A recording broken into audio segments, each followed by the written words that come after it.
Good evening. Welcome back. We are home after a 4-game road stretch. Nate Carpenter, Doug Byerly. We're on the air tonight bringing you Jersey Shore High School Bulldog football. Slight twist this week, Doug. We were supposed to meet up with Harlem. No, not the Globetrotters, but a team out of Harlem. They canceled within the last week. Fortunately for Tom Gravish, he's well networked, and he was able to land a team just south of Three Rivers, downtown Pittsburgh, where all the pro sports are played. The Brashear Bulls are coming in this week. I believe they're 2-6, but hats off to them. If they get a chance to watch this back, we want to say thank you very much for allowing us to have a week where we didn't have to go without high school football. Also, thank you so much to the PIAA officials that allowed this night to happen as well, because, hey, without an opponent and without officials, we have no Week 9. Well, Nate, it is a really unique situation. One, it's rainy and wet, really first time all year other than the game at Shamokin played on turf where that was not a factor in the footing, so Thompson Street Stadium's turf will get challenged here tonight. Two, it's a 3.5-hour drive for Brashear. They will have no fans or very, very few fans, so that's going to be a little odd. And then even the home fans probably, hopefully, are tuning in to us from home, nice, warm and dry inside, and be able to take the game in here on the Bear Country Sports Network. But we always start out, how did we get here? So we know about Jersey Shore, 7-0-1. The only mark on that is the tie at Selinsgrove, but really have played well all throughout the season, very solid offense and defense. We'll mention one stat from last week's game, which everybody has read about. So Dathan Tyson tied the record of 16 catches in a ball game, 265 yards, 3 TDs. But what's really be amazing, 53 passes for 746 yards this season, but 26 catches in the past 2 weeks. So the passing game, led by Jaron Loomis, particularly with Dathan Tyson, has really been good, but they found those other receivers, Ashton Sweely, Evan Snyder, Luke Thompson, and others that have really sprinkled in the passing game that has really been good. So how did Brashear get here? They are 2-6, as Nate mentioned. They lost to Baldwin in Week 1, lost to Wheeling Park in Week 2, lost to Butler in Week 3, and then won 2 in a row over Carrick and Perry Traditional Academy, who was in the City League. They lost their last 3 to Taylor Alderdice in the City League, Obama Academy in the City League, and then Westinghouse in the City League. So those last 2 schools, Nate, Westinghouse is a AA team that made it to the state finals last year and lost. Obama Academy every year is a perennial 3A playoff team, so it's a unique mix there. Brashear is 5A, so they have a real big mix there. That league is only 5 teams, so the reason they have an open date is this. Westinghouse and Obama Academy were the top 2 teams. The other 3 teams lost to all of them, and then they were all tied. Yes. So they did a coin toss, and one of those teams, Brashear, is out of that City League playoffs, which they start tonight before their districts. So that's why they had an open date, and again, kudos to them, and thanks for making the trip here to give Jersey Shore a Week 9 opponent here at Thompson Street Stadium. Absolutely, and, it's just been an amazing year, and it's been one of those years, the tale of 2 cities, a lot of injuries, a lot of things to overcome emotionally. But this team is unified. These Bulldogs have been healthy as of this week, I believe, hungry, and they're humble. And really, when we come back after this commercial break, we're going to talk a little bit more about what it's going to take tonight to get back into the swing of things with more of a full roster. You're listening to Jersey Shore High School Bulldog football on the Bear Country Sports Network. It seems like the cost of everything is on the rise, but Erie Insurance can help make sure your auto insurance premium isn't one of them. Avoid rate increases with Erie Rate Lock. Even if you have a claim, your rates won't go up until you change your car, driver, or address. Your local Erie agent is Brigandy, Gleghorn, and Hafley. Get a quote today. Erie Rate Lock is not available in all states. Other conditions and limitations at erieinsurance.com. Go to erieinsurance.com for company licensure and product details. Everything costs more, and lots of us are worried about how much we'll spend this coming winter to heat our homes. Make sure to call Hollick's Coal and Oil in Jersey Shore, 570-398-1190, providing stove, nut, pea, buckwheat, and rice coal, heating oil, outside mix kerosene, and off-road diesel. A fixture in the Jersey Shore community for the last 72 years. Hollick's Coal and Oil, ready to keep you warm this winter. 570-398-1190, online at hollickscoalonoil.com. There's still an Agway in your local area. X-Agway in Jersey Shore. They have been supplying the community for years. X-Agway, everything you'll need to win the seasonal fight, whether it's fertilizer and lime for lawn and garden season, or rock salt and ice melt for the winter weather. Right now, It's time to set your food plots and grab wood pellets from X-Ag Way. 112 Harris Street, Jersey Shore, X-Ag Way. Local people taking care of local people. 570-398-2770. If you want to sell a house or buy a house, make it Anchor Realty in Lock Haven. Dave Winkleman and his team are ready to help you. Dave's a Jersey Shore graduate. He's ready to help fellow Bulldogs get that deal they want. He's motivated to market your home and find you a new one. 570-858-0777 for Dave Winkleman and the team at Anchor Realty. Ask Dave how he can guarantee your home will sell within 90 days. 57 Belfont Avenue, Lock Haven. Anchor Realty, ready to serve you. 570-858-0777. My daughter is normally a little goofball. But after a bad night's sleep, she's too tired to be anything. That's why I trust Pure Z's Kids. Pure Z's Kids is mindfully formulated just for kids. Their non-habit forming, drug-free products help my daughter fall asleep naturally, giving her the rest to be her best. I'm a dinosaur. Her best dinosaur. Pure Z's Kids, for ages 4 and up when needed. Explore our products at zquill.com. These statements have not been evaluated by the Food and Drug Administration. This product is not intended to diagnose, treat, cure, or prevent any disease. B.A. Mikesell is a local residential, commercial, and industrial electrical contractor.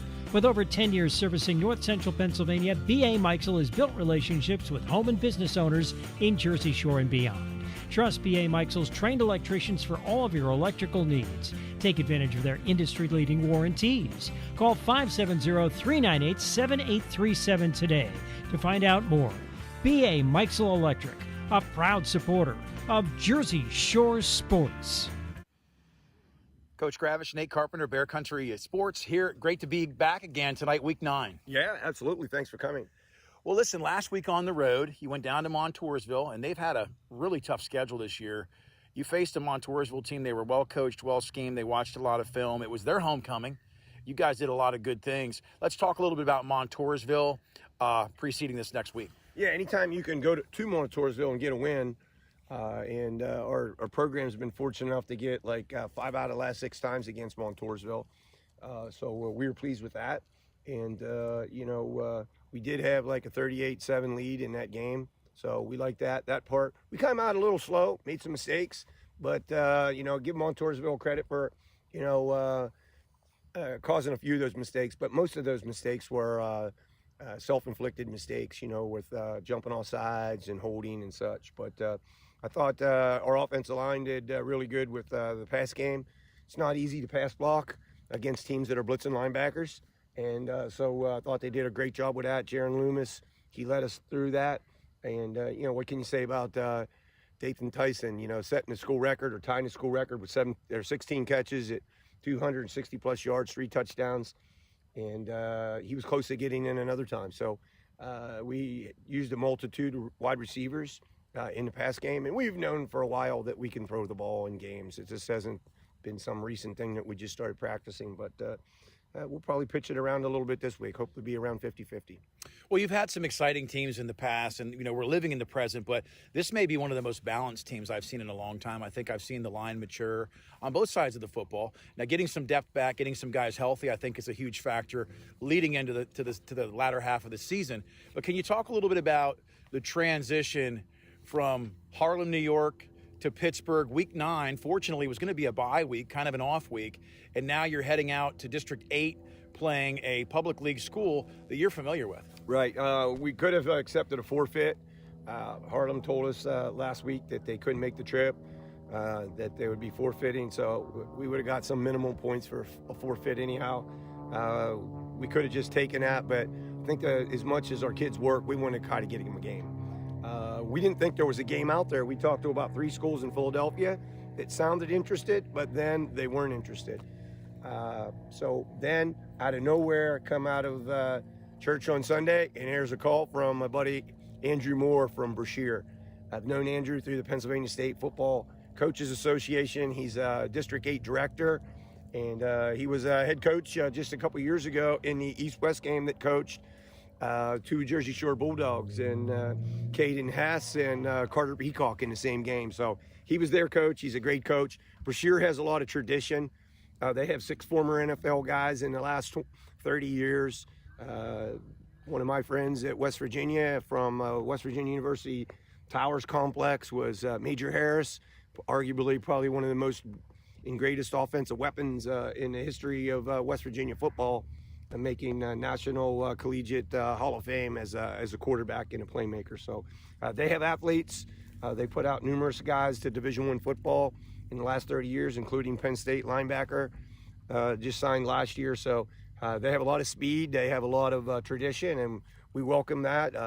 Our boosters have been very cooperative. We're going to try to put a meal on for them, some type of food, whether it's grab and go, for them to come this length of distance, 3+ hours. We want to send them back with some good food. We just want to send them back with a loss. Exactly. Hey, it's always a great day to be a Bulldog when you're on the winning side of the game. But you know, one thing I've noticed is how well networked you are, Coach. And you don't ever brag on yourself. But you know, whether it's your ties to Lincoln Financial through the Philadelphia Eagles, whether it's your ties to these teams, these games don't happen unless you're networked and you're relational. And those bridges, you know, that you get to cross back over them. So I'm impressed that we went from no game to a game. Kids get to stay in their routine. They get to stay in the structure. Everybody says, hey, a bye week's great. And I look at it this way. Yeah. It's not. No. And one other shout out there you could give to our local District 4 officials for trying to really work with us. After we had that issue with the Harlem Capital Prep, eventually those officials got assigned or did some other type of assignment. And here we are with no officials. So between Bill Mincer, myself, and, you know, our great District 4 officials, Fritz down there and Montoursville Way, and Coach Bergen, they said, hey, we're going to try the best we can to get you officials, and we got to thank them. We're going to try to now call Friday night local District 4 chapters of high school football officiating recognition night, because they easily could have said, hey, we won't be able to pull this off. Our guys are on this. So they really went to bat for us. So please thank a local official out there in District 4 land in our area, including tonight's officials. And we're hoping to have a special moment of appreciation and applause for these officials who were willing to try to find us an opportunity to play this game. And I think that's great. I always say this, you know, you reap what you sow, what comes around goes around. And I think that's, you've said this, you know, you want to raise the kind of kids. Yeah, they're good football players, but they're academic students. You're training them up for the future, for the world, to be good husbands and fathers and examples. And I'll tell you, when you're that program, you're noted for that. It isn't just wins and losses. There are those moments where you see people step up. We've consistently seen that. This Week 9 game is it's a perfect example of that. The officials, another example of that. So get out and support the Dogs this week. One last question. We talked about the balance with the offense. We've talked about, having some guys out the last couple of weeks, them getting healthy. We know some of them might have been green lighted last week. You give them an extra week to get their legs back under them. Where do you see the greatest development right now with some of your younger guys really having to step up against some number ones? You knew you could throw the football, but what are some of the things that you've seen some maturation in with some of your younger players? I think in all levels of our play, you know, in the secondary, we've played numerous guys. We've played Evan Snyder, Talon Malk, we've played a whole host of guys. And then on the flip side of the offense, we got Peyton Whitman stepping in there and getting catches in certain spots and making big plays the last several weeks. Got Evan Snyder making some plays in there the last several weeks. There's several guys out there playing. And so it's really good for the maturation and development of our football team. We've had several different underclassmen linemen play that normally don't get a chance to play the past 2 weeks. And, it can only help with our program. The guys followed it up with a great victory at Montoursville on Monday night with the JVs. And, what Carson Watkins has done in the past 2 weeks of playing quarterback in JV games and pitching it around a little bit. We've thrown it more in the last 2 weeks in JV games than we have in some time. And it's because some of our younger receivers. And, I like what I'm seeing. Yeah, I like what I'm seeing, too. It's a two-headed monster offensively. The 5-2 is going to step up, but other guys have stepped up. And I just want to always say thank you from Doug Byerly and myself, the Bear Country family. Thanks for taking your time tonight to talk to us. Thank you. We appreciate what you do for Jersey Shore football. Thank you. It's a great day to be a Bulldog. Sure is. Thank you. For a great time, make it Baldbird's Brewing Company in Jersey Shore. Enjoy 24 different beers in the family-friendly tap room where pets are welcome too, and a full selection of local spirits, wines, and specialty cocktails. Don't miss our weekly family game night and trivia night. Baldbird's Brewing Company offers event space for meetings, weddings, and private and semi-private party spaces. Open Wednesday through Sunday. Baldbird's Brewing Company, Schaefer Lane, Jersey Shore. Online at baldbirdsbrewing.com. Need insurance? See Fager Insurance. Fager Insurance at 511 East Church Street in Lock Haven is an independent agency representing Erie Insurance. Fager Insurance works for you to get the best coverage at the best possible price with superior service. You are the person that counts. If you have a loss or claim, Fager Insurance will be there to guide you through the process. Fager Insurance offers auto, home, flood, business, and life insurance. Since 1964, Clinton County residents have trusted Fager Insurance at 511 East Church Street, Lock Haven. You should too. Fager Insurance. Fred Ham Disposal has proudly served the community with residential and commercial trash removal for the last 55 years. They're a family-owned company that cares about the environment and their customers, providing extensive trash removal and recycling options. Their fleet of trucks provide reliable pickup service, and they give you a chance to pay your bill online. Fred Ham Disposal, here for you. Call 570-398-1814. Fred Ham Disposal. We have moved. Alexander Kia is offering the same great deals on new and used Kias at our new location on Broad Street in Montoursville. Come see Doug Hilliard and the great selection of 2024 Kias, the Telluride, Seltos, and the amazing all-new Kia EV9. SUV capability, EV power. Take advantage of all the extras available at Alexander Kia, including free state inspection and car washes with every service appointment. Alexander Kia, Broad Street, Montoursville, online, alexanderkia.com. At SimpliSafe, our award-winning home security has advanced sensors, HD cameras, and now this, 24/7 LiveGuard protection, only from SimpliSafe. Monitoring agents can see and speak to intruders through our indoor camera to help stop crime in real time and for fast police response. Now get 45% off any new system with Fast Protect monitoring at simplisafe.com/radio. Advanced home security, 24/7 professional monitoring for less than $1 a day. There's no safe like SimpliSafe. Everything you need in one place. Jiffy Market in Jersey Shore. Now your first choice for great hot food, breakfast sandwiches, bagels, French toast sticks, boneless wings, hash browns, garbage fries, and taco wraps. PA lottery tickets and skill games and ATM fresh-made sandwiches, meat and cheese by the pound, snacks, candy, slushies, and more. All at Jiffy Market. Everything you need in one place. Across from the post office in downtown. Stop and shop. Jiffy Market in Delhi. WQBR 99.9 FM. Nate Carpenter, Doug Byerly, we are back here. It is week 9. We're fortunate to be playing. It's Friday Night Lights. Thanks for tuning in. So much support from our sponsors as well as community by and large for the Bulldog Nation this year. Really rallying together, not to just support things financially, but to be there emotionally. Doug, we're going to talk a little bit about hey, Pittsburgh, everybody's familiar with the WPIAL, and there's a lot of excellent teams each and every year vying for the state championship out of the Pittsburgh western part of the state. So tell us a little bit about what you know on Brashear, the district, and some of the things that are happening out west. We'll start by talking about those sponsors that you mentioned. Kudos again to our patron sponsor, Stephen and Lisa Wadsworth for Lock Haven, for their full package sponsorship support of our broadcast and support of Jersey Shore Bulldog football this season. Kickoff's brought to you all season long by Joe's Equipment, Cement Drive, Jersey Shore. Visit Erin and her staff for all your equipment needs, steel products, parts, and service. Give them a call at 570-398-1391. The out-of-town scoreboard, tie dot and embroidery on Charles Street in Jersey Shore. Kudos again to Duke Fravel all season long in remembrance of his support of Jersey Shore High School athletic teams and the local community.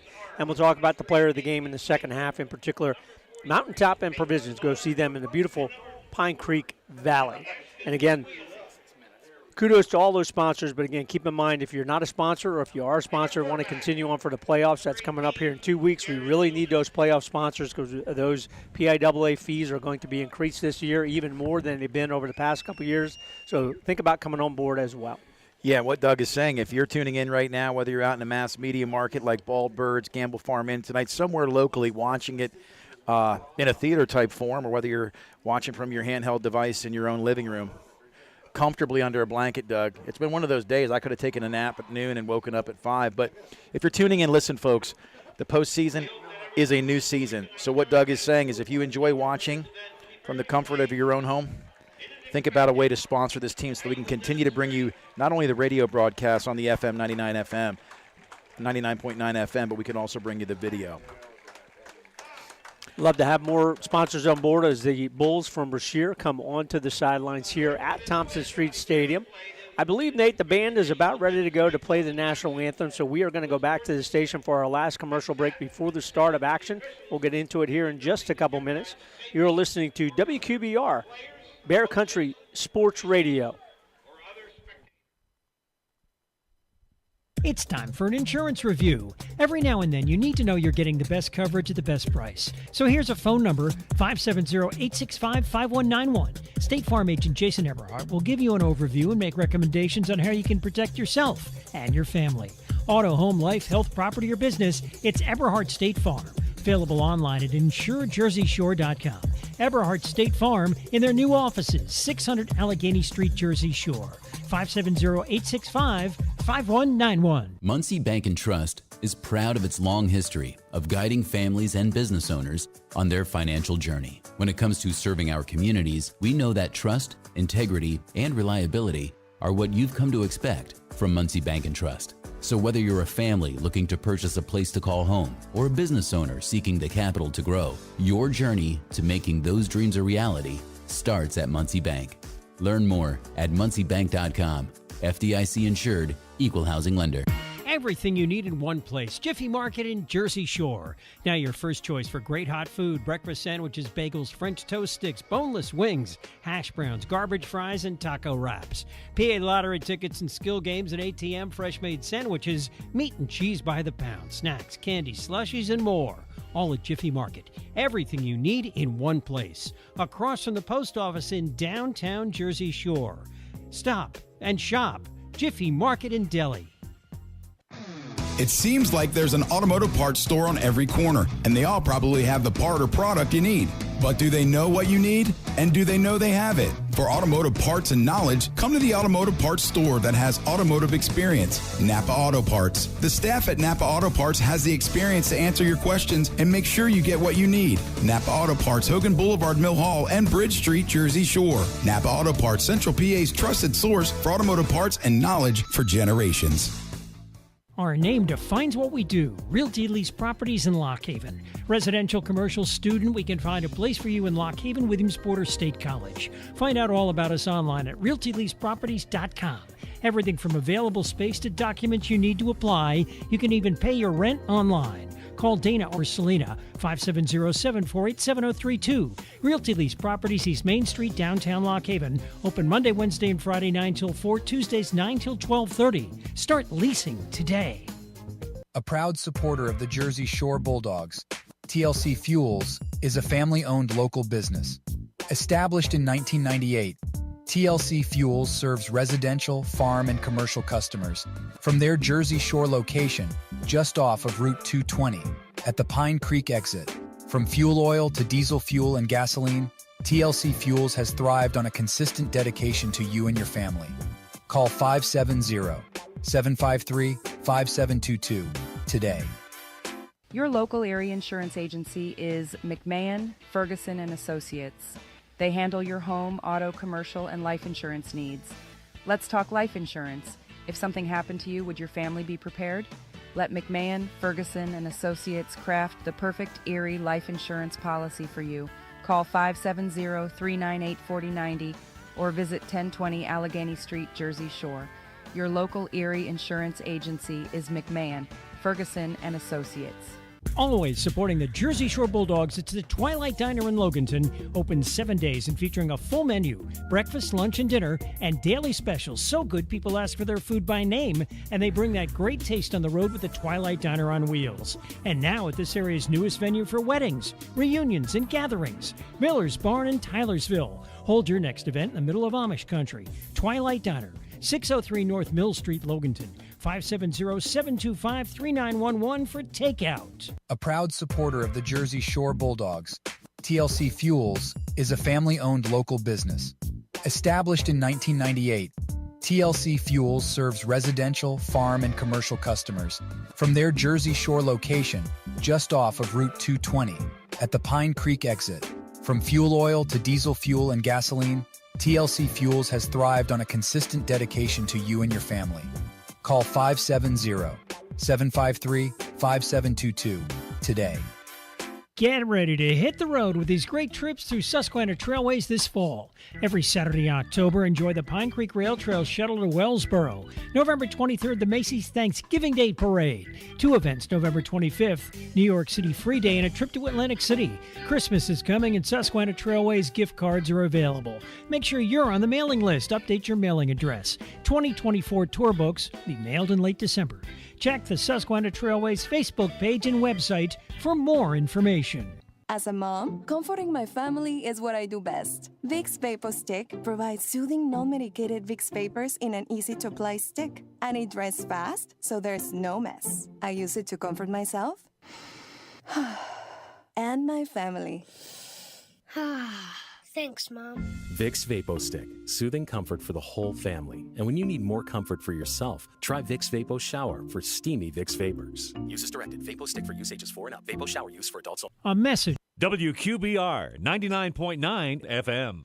Nate Carpenter, Doug Byerly, thanks for tuning in here. Bear Country Sports, Jersey Shore High School football versus the Brashear Bulls tonight. Kickoff is just moments away. Doug Byerly is on the call. He has the captains for tonight's game. So senior night here tonight. So the Jersey Shore Bulldogs have Sweely, Dahmer, Delaney, and Frable out there tonight. Numbers 9, 71, 74, and 88. And for Brashear, the Bulls, number 1, Meadows, number 2, Garcia, 4, Drury, number 7, Carroll. You all saw it. Brashear did win the toss, or Jersey Shore deferred, whatever the case may be. The Bulls will receive tonight. The referees, again, we gave them special recognition for putting this multi-chapter crew together, led by longtime Montoursville coach Jim Bergen out there in the white hat. So you'll see him lead the way tonight for this officiating crew. We're expecting a great ball game tonight.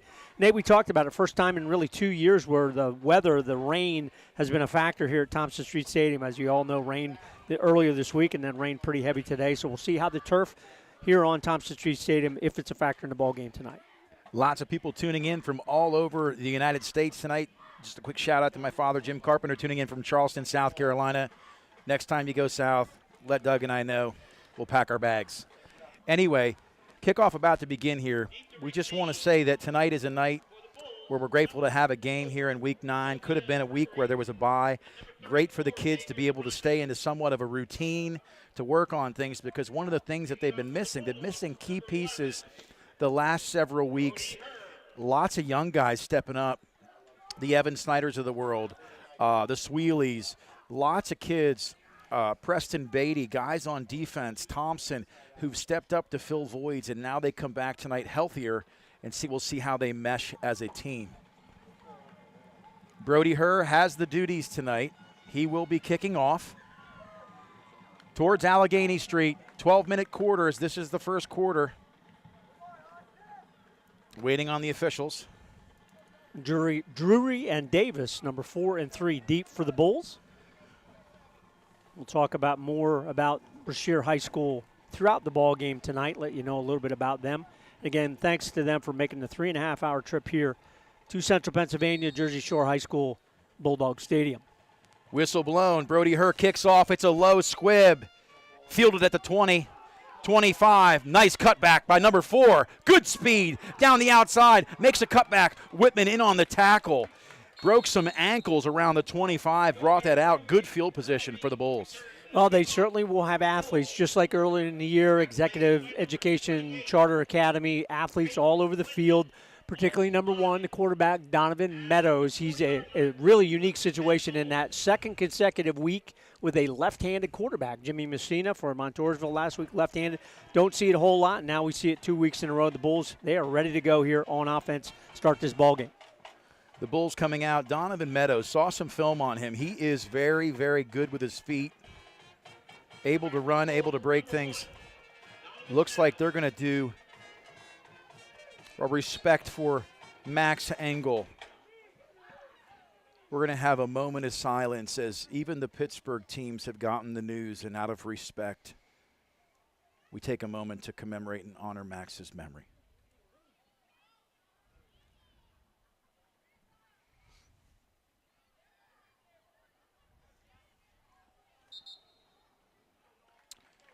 That's class. Head coach of the Brashear Bulls, full of life tonight, came in, big smile on his face. He's happy. He's full of joy. He's got peace. So we just, once again, it's great to be back here at Thompson Street. Feels like almost an entire season since we've been home. 11:55 first quarter. Donovan Meadows in the shotgun, single back. Twins to the right and left, dual sidecars.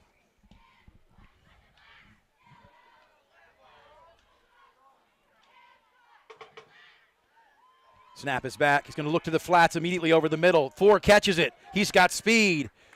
Good tackle on the play, but looked to the quick route in the flats. Beautiful, beautiful pass and catch. Well, we talked about those slant plays. They're very, very hard to defend. Got inside of Evan Snyder there. Good delivery by Meadows. First down of the ball game for the Bulls. 1st and 10, 48-yard line, crossing over into Bulldog territory. Meadows looks to the sideline, gets his signal.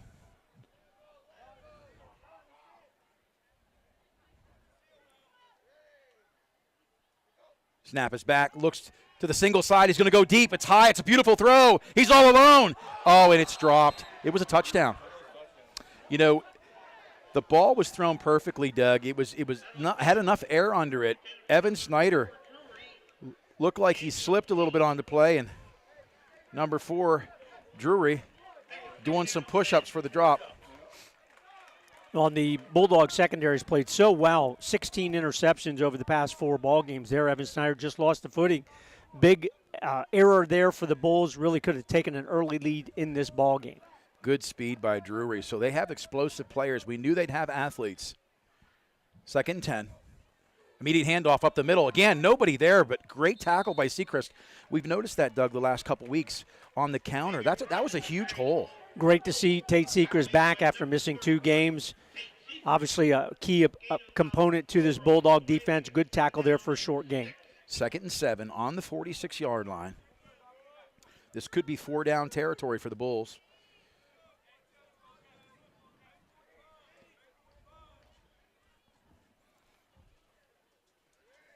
Snap is back. He's going to keep it. He's got a lot of room to run. Gets towards the sticks. He's just short. We'll see where the official marks it. I believe he's about a half-yard short. Peyton Samar forcing Meadows out of bounds, and there you can see the athleticism of Meadows. Sets him up in 4th and short. You're right, Nate. They certainly will go for it here. So it's 4th and 1. Meadows, great feet. Not a designed quarterback draw, but he saw the opening. He took advantage of it.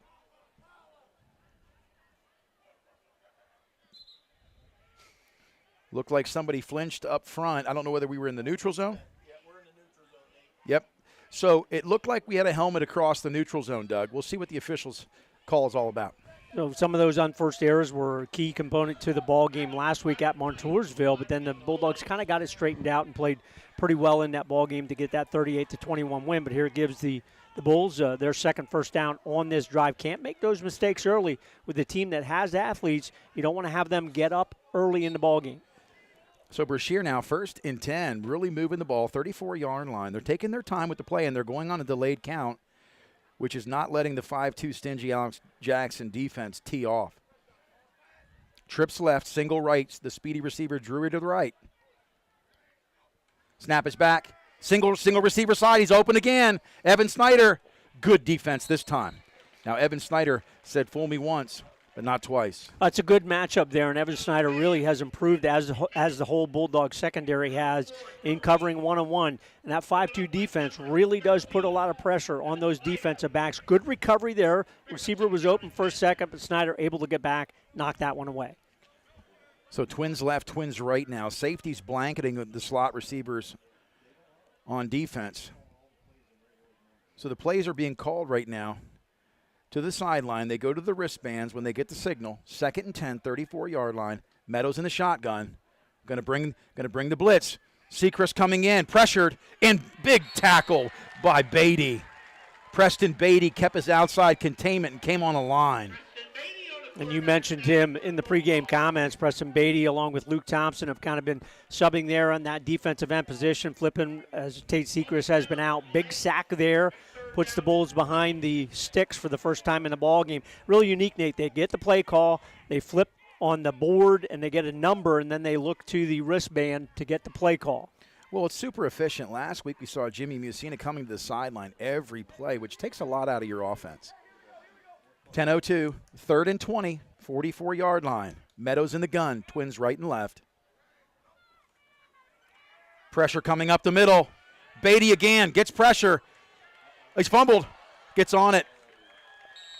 And I'll tell you, fortunately for the Bulldogs, that was fumbled because there was a lot of green over here.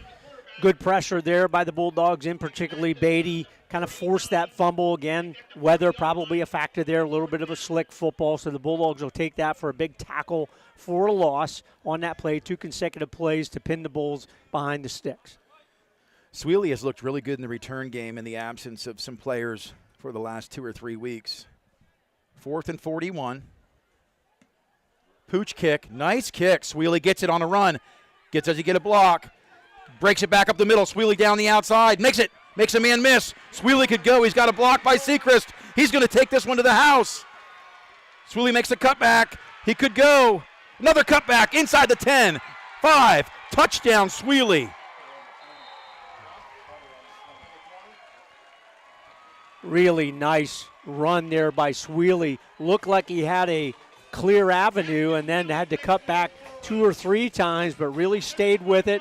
Took care to not slip and fall on that play. You could kind of tell he was really cognizant of keeping his footing there. Great job by the Bulldogs special teams to get the blocks in front of him. Ashton Sweely, really a significant contributor since he's come back after a couple weeks out here early in the season. Yeah, Ashton Sweely, give the dog a bone. Doug, he's had so many great returns this year. It finally pays off. Consistency over time leads to a 6-point touchdown and a trip to the end zone for Ashton Sweely. Brody Herr will kick. The holds all season have been brought to you in part by Loomis. The kick is up. The kick is good. So it's 7-0 Dogs here with 8:56 to go in the first quarter. And we conferred with Coach Chris Davis sitting right beside us here in the Thompson Street press box on the visitor's side. 75 yards for Ashton Sweely. That's a pretty dynamic punt return there, Nate. Really nice. What's great that we have seen in the development of that special teams, we kind of harped on a little bit where the players were not catching the football, whether or not off the hop or in the air. There he makes the catch, saw the field in front of him, and then made the nice run for the touchdown. So the Bulldog defense holds after giving up a couple first downs. Special teams come up big. 75 yards, Ashton Sweely for the touchdown. And all season long, Doug, kickoffs are brought to us in part by Joe's Equipment, Cement Drive, Jersey Shore. Go see Erin and her staff. Give them a call as well for all your steel products, parts, service, whatever you need for your outdoor needs. Brody Herr going to tee off here, the Joe's Equipment kickoff coming right up. Hey, you tuning in tonight, let us know what part of the country or where you're tuning in from all over the world. Last week was amazing. Myrtle Beach, South Carolina, San Diego, California. We had Grape Creek, Texas, Long Beach. We had Jim Thorpe, PA, Towanda.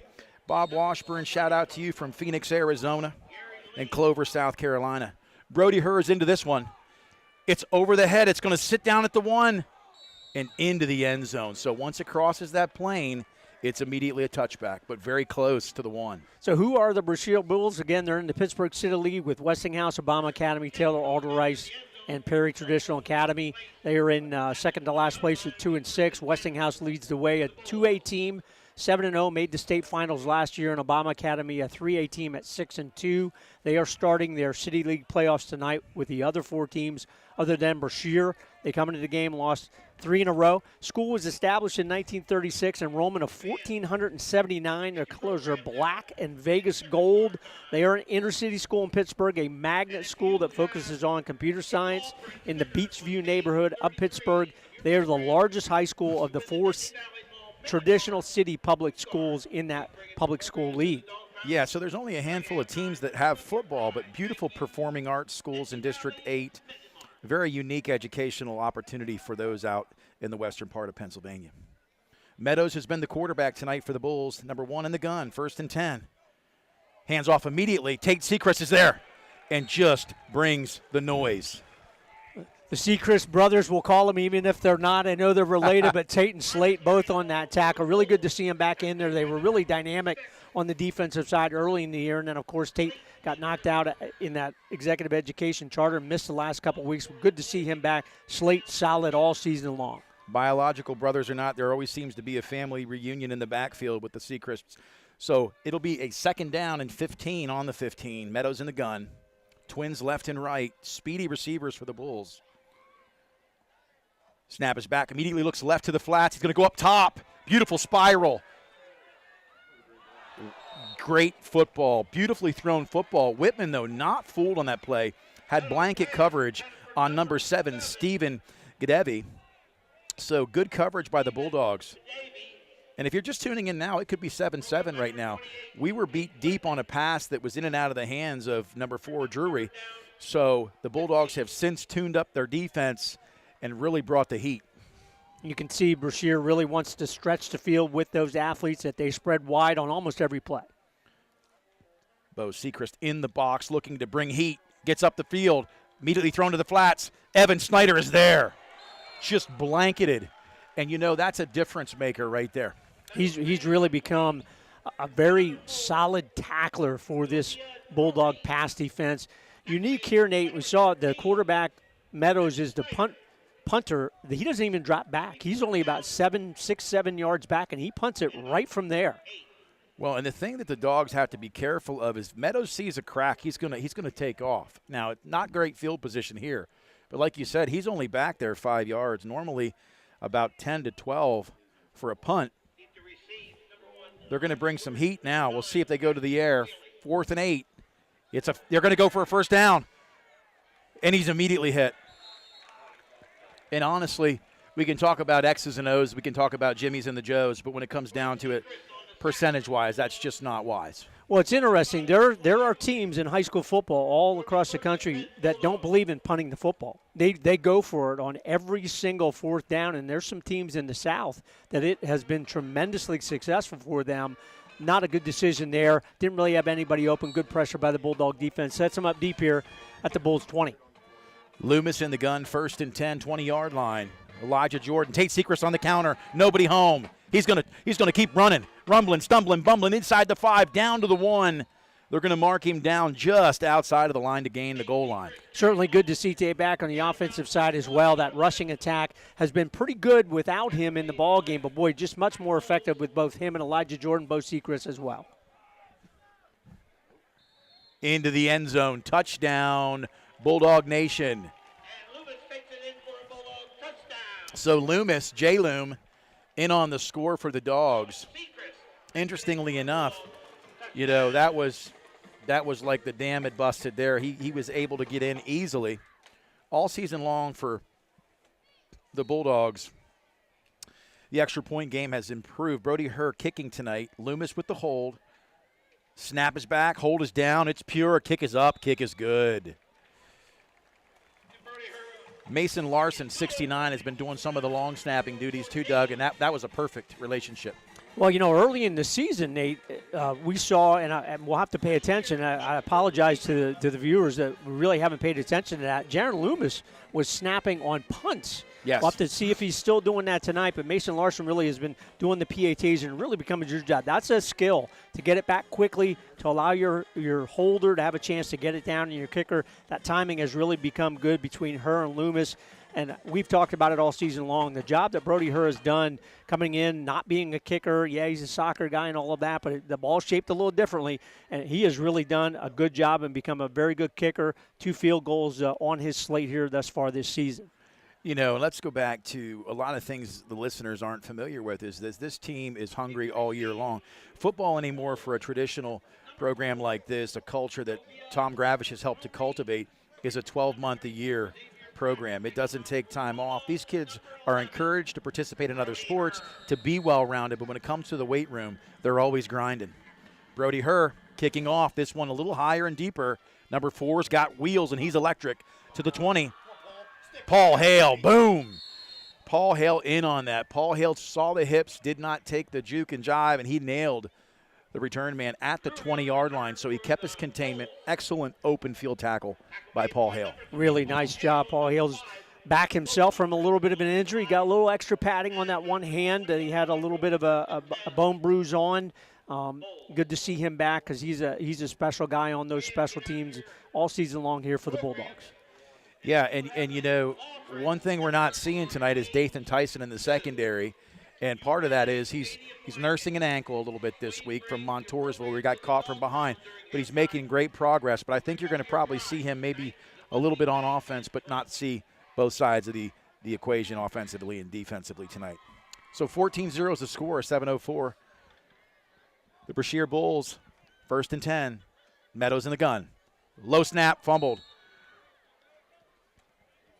And things are falling apart at the seams here, Doug. When I looked at the first drive for the Bulls, from the kick return to the deep pass that was dropped, they look like they could really get some things going offensively. Well, the thing that teams like Brashear struggle with is keeping that consistency all throughout the ball games when things don't go in a positive way for them, and that's a big challenge for them early in this one.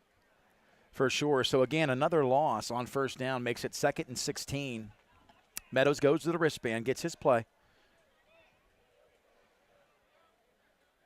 The Dogs looking to bring some heat. Thrown to the flats. Nice catch. Good run after the catch, and that's just pure speed. You can't teach that. Meadows, when he has time to throw the football, and he doesn't take a lot of time to get rid of it out of that backfield, that's a good trait for him.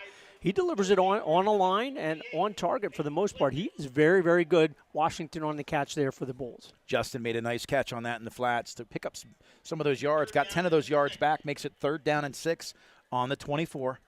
Meadows in the gun.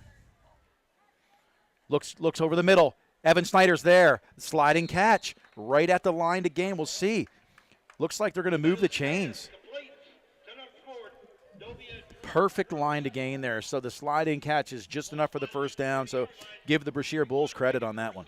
So the passing game for the Bulls seems to be the way that they're going to go most likely. Again, weather not a factor right at the moment. Rain early, but just a little bit cloudy and foggy here tonight, but no rain coming down here in Jersey Shore. So some momentum here. 1st and 10 on the 31. Meadows in the gun. Twins right, twins left. Fumble snap again. He gets on it. But you know, it's almost like the last two series here, Doug. They've had to start first down off with a fumble in order to get in rhythm. Doesn't seem to bother the quarterback a whole lot whether he's behind the sticks, but it obviously probably changes the play call a little bit. What's really interesting is what we commented on early. They have at least 2 players on every play that just fly down the field, and if they're open, Meadows is going to look to them first, try to come up with the big play. Yeah, and the high percentage for them is just throw it up and hope, and I'll be honest with you, with the speed they have, it's a much higher percentage pass than it would be for your average high school football team. In the gun, Meadows, 2nd and 20.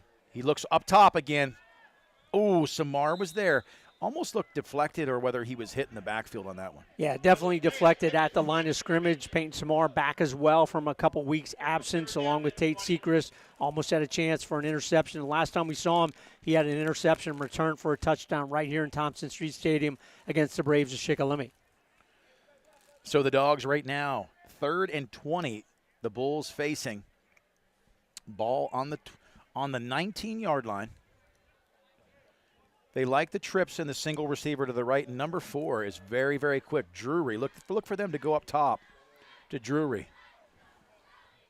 Here it comes. They're going up top to Drury over the middle.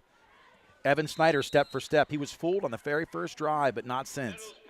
Good defense by the Bulldogs. So the Jersey Shore pass defense tonight is Evan Snyder, Sweely, Elijah Jordan, and Peyton Whitman. And really, Whitman and Snyder have really come on and done a great job. You mentioned Dathan Tyson out tonight a little bit, at least on the defensive side for the Bulldogs. Really a unit that has improved all season long. Had some questions early on, how would they do? And they've really played well here the last part of the season. Meadows will kick this away. It's a low nub down the field. My goodness. Whitman gets on it, I believe, but, you know, very dangerous. And the other thing about that, strategically speaking, all that has to do is touch a Bulldog player, and it's a live football. Well, I think maybe Peyton wasn't sure if that hit a Bulldog football because he went after it like, hey, I've got to get on this right away. But then he could see that the Brashear player wasn't going after the football and then just touched it, got touched by Brashear Bull. But again, short field here for the Bulldogs. They'll take over about their own 44. Loomis will start in the gun. Dathan Tyson is in, split wide right in the Twins package. Also Twins left, Elijah Jordan and Samar to this side. It'll be 1st and 10 on the 43-yard line inside the Bulls' territory on that short punt. Snap to Loomis, rolls right. Loomis is going to look across the middle. He's got a man wide open. It's Elijah. And Loomis checked down 3 times on that. They had the sit-down route to Tyson covered. Second receiver was covered. Loomis had the time to look to the third, but nothing there. Good defense. Jaron Loomis really has played just so well over the past couple of weeks, topping 300 yards 2 consecutive games. That's really something at the high school level, really doing a great job. That'll make it 2nd and 10. Handoff immediately up the middle. Just dragging tacklers. Good push by Dammer up front. He has really matured offensively, and when you know your lineman is with you 7 yards down the field, there's a good push. Snap back, handoff immediately again to Sechrist. He's going to make a man miss. Stiff arm down the side. Does he get a block? Runs a man over. Just literally ran over DeVea Drury on that play. He was kind of looking for Dathan Tyson to make a block, but they were kind of too close to each other. Really not time for Tyson to get in front of that guy. Tate wanted to make a cut back, but not able to do it. Just took on it. Big first down for the Bulldogs. And as you said, Doug, I think he'd have rather been blocked than run over. In the gun, 1st and 10, hands off. No, it's a fake to the corner. Wide open. Elijah Jordan, nobody home. Touchdown. Incredible. And that's just a breakdown, but that was set up by the play action. And we talk about the Bulldogs don't always use play action, but on that play, it just froze the secondary enough to get that ball to Jordan. It's a good delivery there, Loomis to Jordan. We've talked about it all season long. Elijah Jordan getting much more involved in the passing game as a receiver, and he's certainly a threat. Not afraid to go over the middle. There, kind of made the move over the middle and then floated out. Defender did not come with him. Good delivery by Loomis for another touchdown for the Bulldogs here. Going to hopefully get it to 21-0 after this PAT attempt. Yeah, as we talked about earlier, Mason Larson done an excellent job with the snapping duties this year, helping to put that ball on the tee with Loomis. Loomis holding. So at 3:49, the 3:49-minute mark here, first quarter, Dogs up 20-0 on the Elijah Jordan reception off play action from Jaron Loomis. Beautiful throw, beautiful catch for the 3rd score of the night for the Dogs. PAT attempt. Snap is back, hold is down, kick is up. Kick is pure. Ref's hands go vertical, Doug. It's 21-0 here early on in quarter number 1. So this is taking a definite turn for the Bulls of Brashear. They're going to try to get some things going here, and we'll see where they land in the next few minutes. Well, you've seen it all on display. Special teams by Ashton Swilley to start this one off.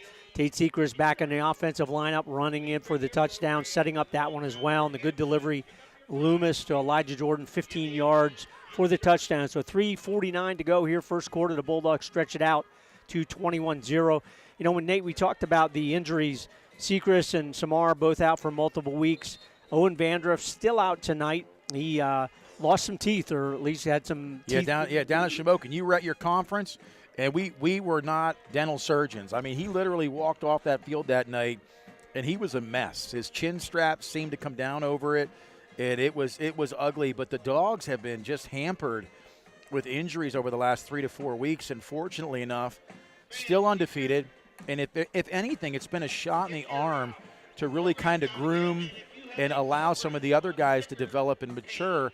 But now the key is, can they get in rhythm and continue to be diversified in their approach, because this could be the most balanced offensive attack we've seen here in 5 years. That certainly is the key as you end the regular season next week. Again, back here in Thompson Street Stadium, local rivalry against Central Mountain, and they play Midwest tonight and should get their 3rd win of the season against a very not good Midwest team that's depleted by injuries as well. I heard they're only dressing 19 players, so the Wildcats certainly should have a chance. It's a good rivalry game, and even though the Bulldogs really have dominated that series over the past 10 years or so, there's been a couple games where Sentinel Mountain has played really, really well and kept the scoring down and made them pretty close ball games. I remember a couple years ago, I think it was 10-7 or something like that right here in Thompson Street Stadium. So it'll be a good matchup next week, but you're right. Can the Bulldogs continue to plug in those players, get people back healthy, and then get prepared for the playoffs, because that week 1 playoff opponent appears that it's going to be the Black Panthers of Milton, and they have a chance to go into those playoffs at 9-1. And one of the games of the week, Milton tonight plays an undefeated Canton at Milton, so that'll be a barn burner. Brody Herr kicks it towards the sideline. We'll see if it gets out of bounds. It goes down. It does. Inside the 5. That'll be brought out to the 35. So the Bulls will start with excellent field position on this drive. A little bit more about Brashear High School. They've had 5 NFL players graduate from Brashear. Sam Clancy, if you're a Pitt fan, you remember him, played both basketball and football back in the 80s, had a 5 or 6 yard NFL career. LaDander Jordan, Solomon Page, also some pretty recognizable name, played at WVU. Rasheed Marshall, and then the last one was John Wetzel. A couple years ago, went to Boston College. He was 6'7", 315 in his years at Boston College, then played 5 years, started for a couple of teams, including the Dallas Cowboys in the NFL. So they have a good history of taking players to the next level. Incredible. 1st and 10 for the Bulls from Brashear in the gun. Pass to the flats. It's a nice screen and just dropped. Number 34 had that in and out of his hands. Xavier Primus. In that regardless, there's a flag, so we'll see what that flag's all about. Official picks it up. Maybe it was an invert. Nope. Procedure against the Bulls. We'll mark that back 5 yards. So, again, it seems like every first down, it's a fumble or a penalty. And we talked just a minute ago, we'll get to some out-of-town scoreboards here after this play. We'll sprinkle them in as this first quarter rolls on. That's going to make it 1st down and 15. 3:47, ball on the 30-yard line. Samar bringing the blitz. Pressure up the middle. Down the sideline, Evan Snyder makes a catch. What a beautiful interception. Evan Snyder went up.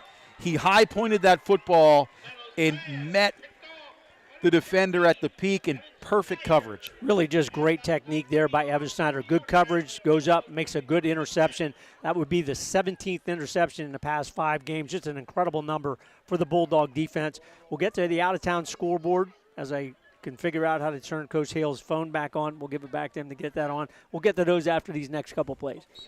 So 1st and 10, ball on the 40-yard line. Loomis in the shotgun, single back, fakes the handoff to the flats. Does he get a block?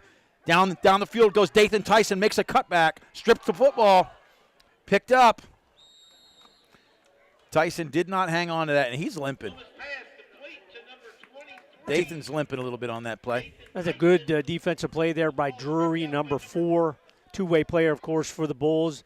And that will end up after the forward progress and then the fumble, about a 2-yard gain. 2nd down and 8, motion right to left, fake to Whitman, up the middle. Tries to cut back is Tate Sechrist. I'm sure he's just happy to be back. Oh, very happy to be back. Good stop and start right there in the hole for Tate Sechrist. All positive yardage there. Going to set it up here about 3rd and 4. So 3rd down and 4. The Dogs have been very versatile. They like to hit the receiver in the flats and try to pick up a downfield block. Loomis in the gun. Immediate handoff to Tate Sechrist. Bounces to the outside. Just bowls over another would-be tackler, number 3. Keandre Davis. So a nice pickup. Sechrist likes to go downhill and keep it north and south. Really makes a difference with a runner like him in the ballgame. So quick through the hole. Great blocking up front for the Bulldogs. Makes it 1st and 10.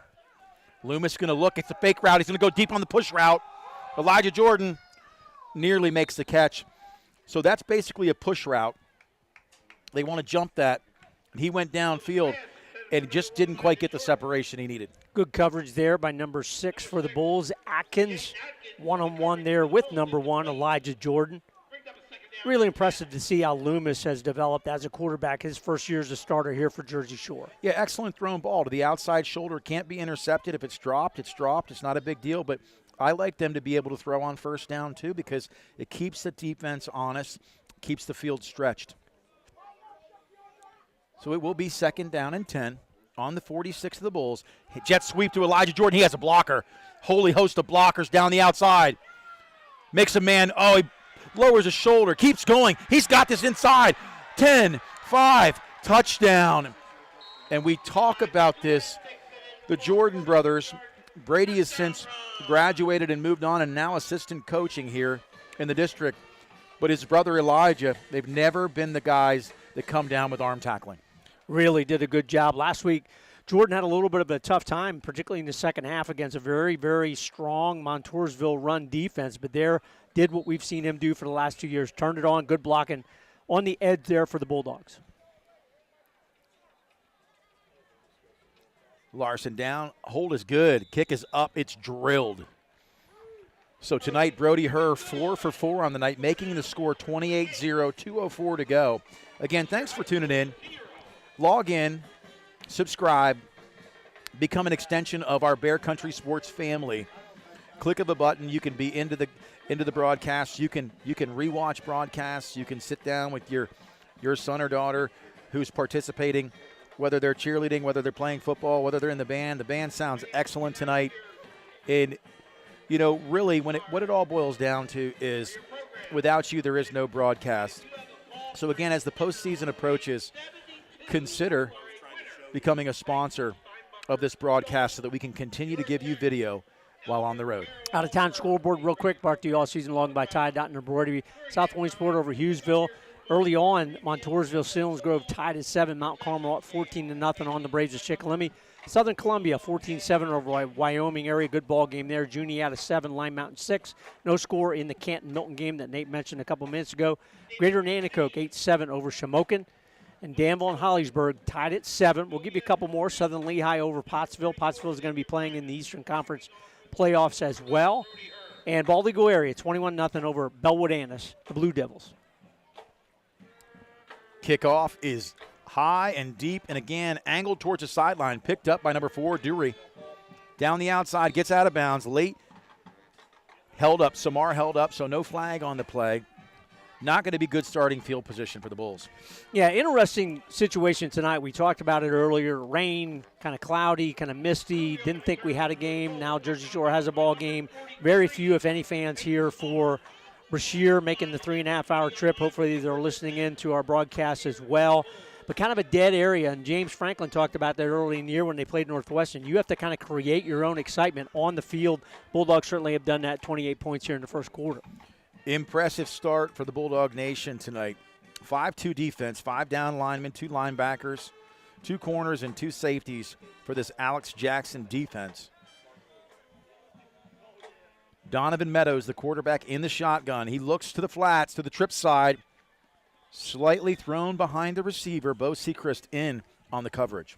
And we've talked about Bo Sechrist all season long. Super solid on the defensive side, but with the guys out that we mentioned earlier, got a lot more touches on the offensive side. Had a really nice 19-yard run last week early in that ball game against Montoursville. So Bo, really a two-way player here for the Bulldogs most of the season. It's going to make it second down, I believe, in 10. Ball on the 20. Meadows in the shotgun. Looks to the trip side. Pressure coming up the middle. Ooh, nearly picked. Elijah Jordan sat down in the zone, nearly came up with the interception. Had 3 receivers kind of all in the same territory. Not sure which one he was trying to throw that one to. They had a guy short, but that went really right between them, really more thrown to Elijah Jordan. Would have been a good catch there, but the Bulldogs, the Bulls have really kind of abandoned the running game, throwing it pretty much on every play. Thompson into the game at left defensive end for the Bulldogs. Very short punting formation. It's fumbled. Picked up. Did they scoop it? We'll see who got on that football. Looks like Brashear did get on it.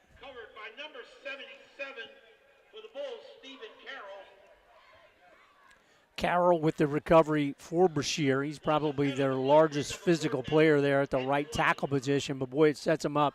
That was already 3rd and long, now 4th and very long for the Bulls from inside their own 10. So Sweely and Elijah Jordan with great opportunity here with pressure coming to return this.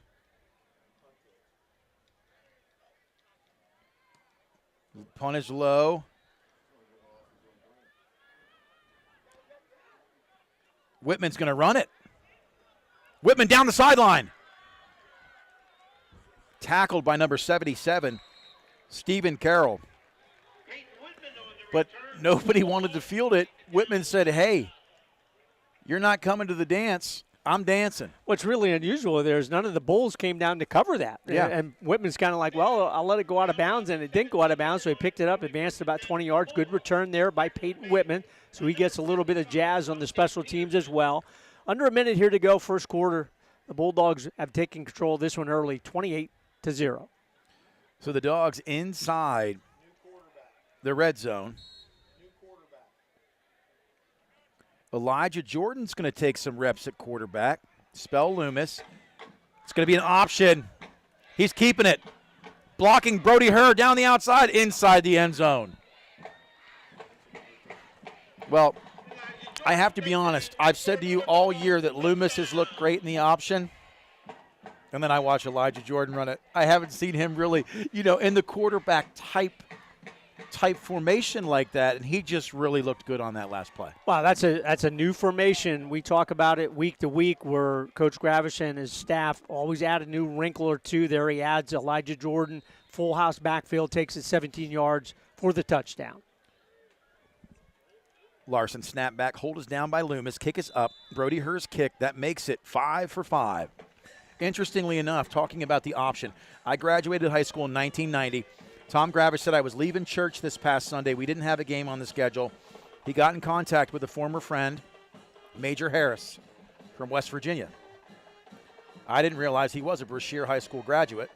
Also, I think third in the Heisman running back at West Virginia. So Major Harris was an excellent quarterback, and I can remember watching him play, sort of change the evolution of football in my high school years. Just watching him, he was electric, Michael Vick-like.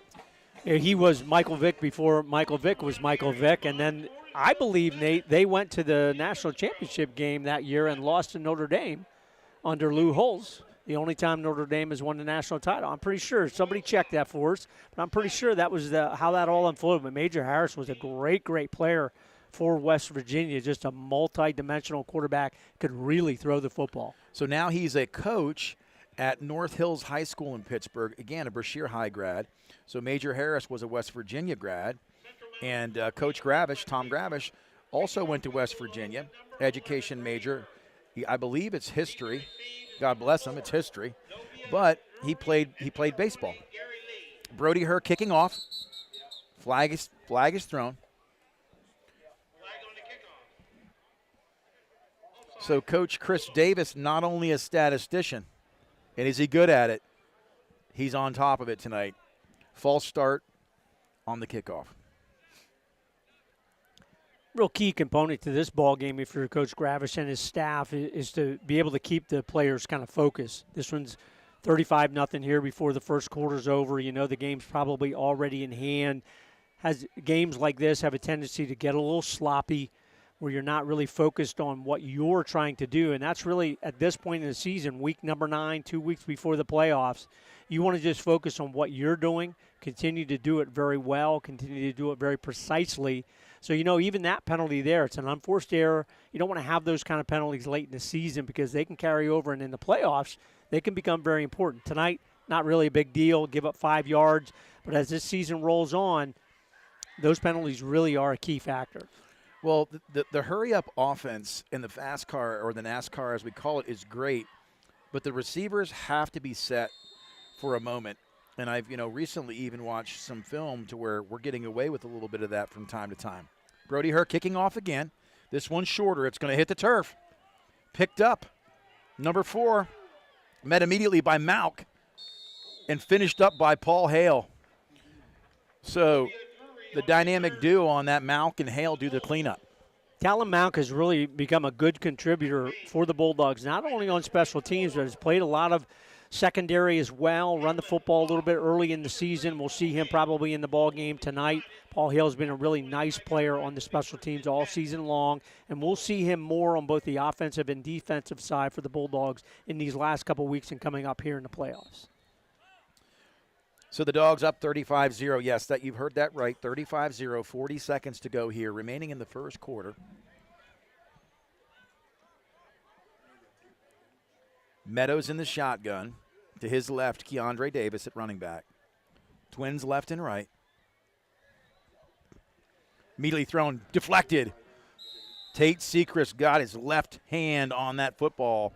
And when they get those hands up, Doug, we've talked about that. That's something they're coached in. Connor Davis a couple years ago had a couple of major picks at crucial times down the stretch. Tate Sechrist just seems to have one of those guys that really has good timing, knows when that quarterback is going to release the football, really has had a lot of deflections in his time at defensive end for the Bulldogs. Well, what could have been a rain-infested evening turned out to be a beautiful fall evening here at Thompson Street. 2nd down and 10, left to right motion. Ball's going deep.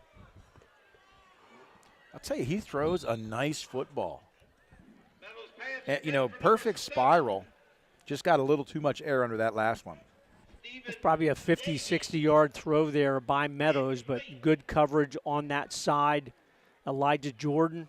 That's not Peyton Whitman on that side. Is that Paul Hale on that side on the defense? No, that is Peyton Whitman, number 28. Yeah, Sorry Whitman, Jordan, I believe. I can tell by Jordan. It's build. Swaley and Snyder still in, started the game with that as well. You got it. And Thompson now moves from defensive end to linebacker where he came from.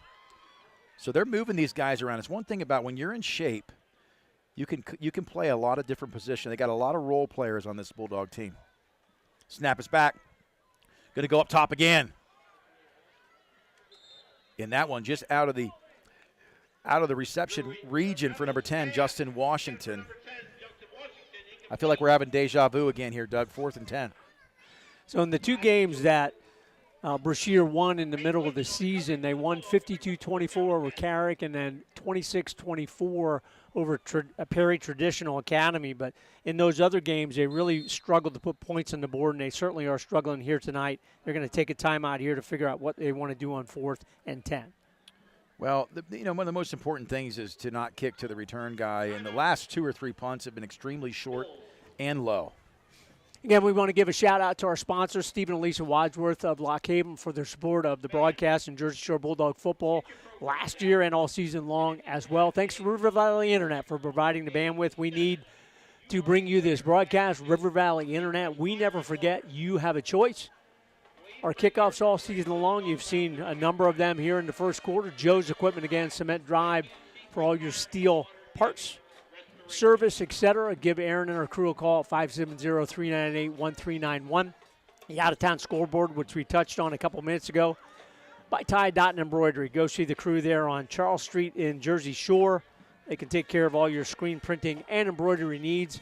And coming up, our player of the game, and we really give a shout-out to them for coming on board here in the first couple weeks of the season. Mountaintop and Provisions up in the beautiful Pine Creek Valley. Great food, great venue. Go see them at Mountaintop and Provisions.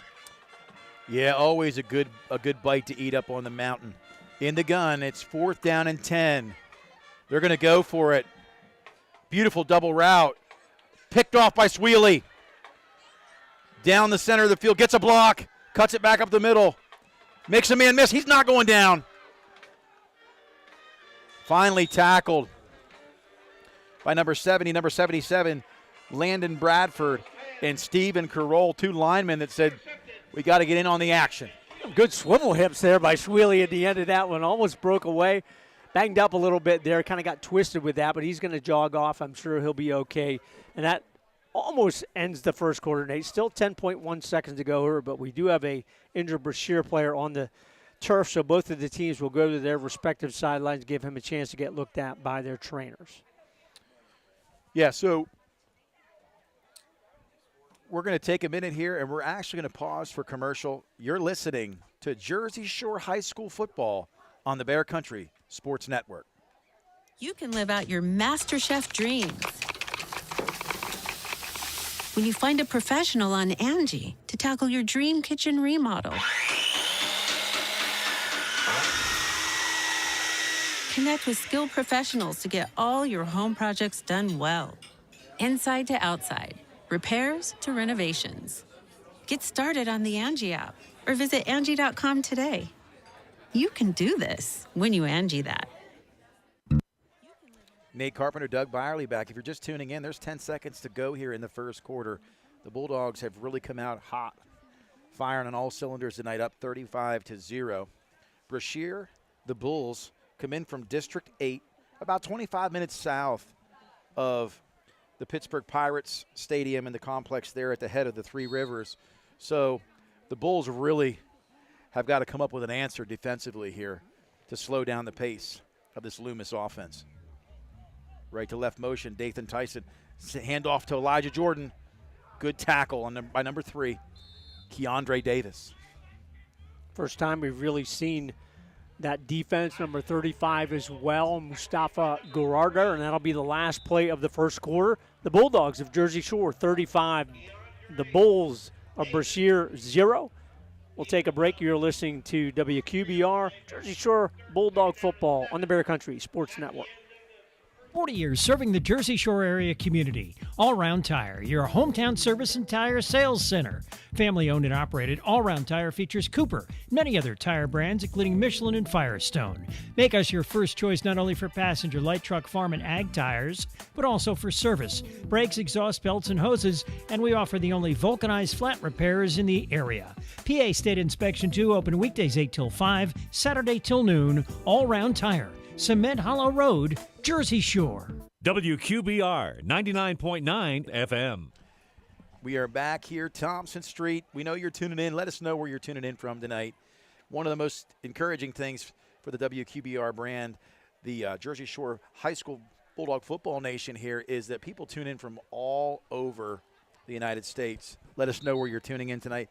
Leave a comment in the chat section. We also want to thank opposing teams for tuning in each and every week.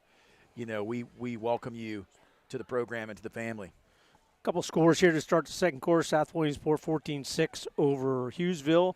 Montoursville Salinas Grove 14-7 Seals. And a real good one, undefeated Troy 21. The Lancers of Loyalsock 7 in the second quarter. Loomis goes to the flats.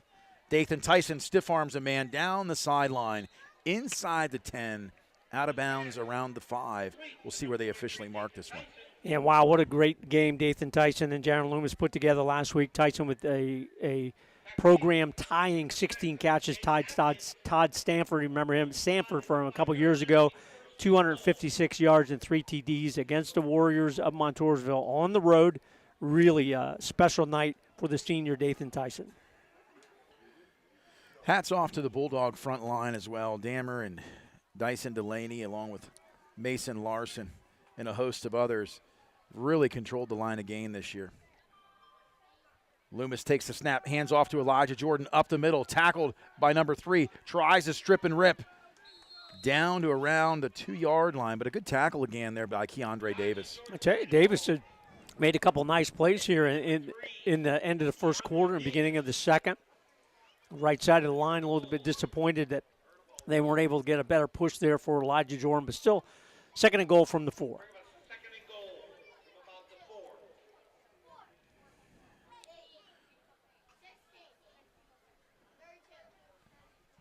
The Dogs actually taking their time, letting the clock run down, and that's smart and that's considerate, and it's one of those things, no need to rush. Left to right.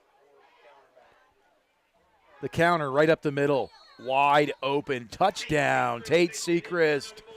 And you can just see when that play works, it works. And it's usually like a parting of the Red Sea. When it doesn't work, we saw it didn't work as well down at Selinsgrove Grove in week 3.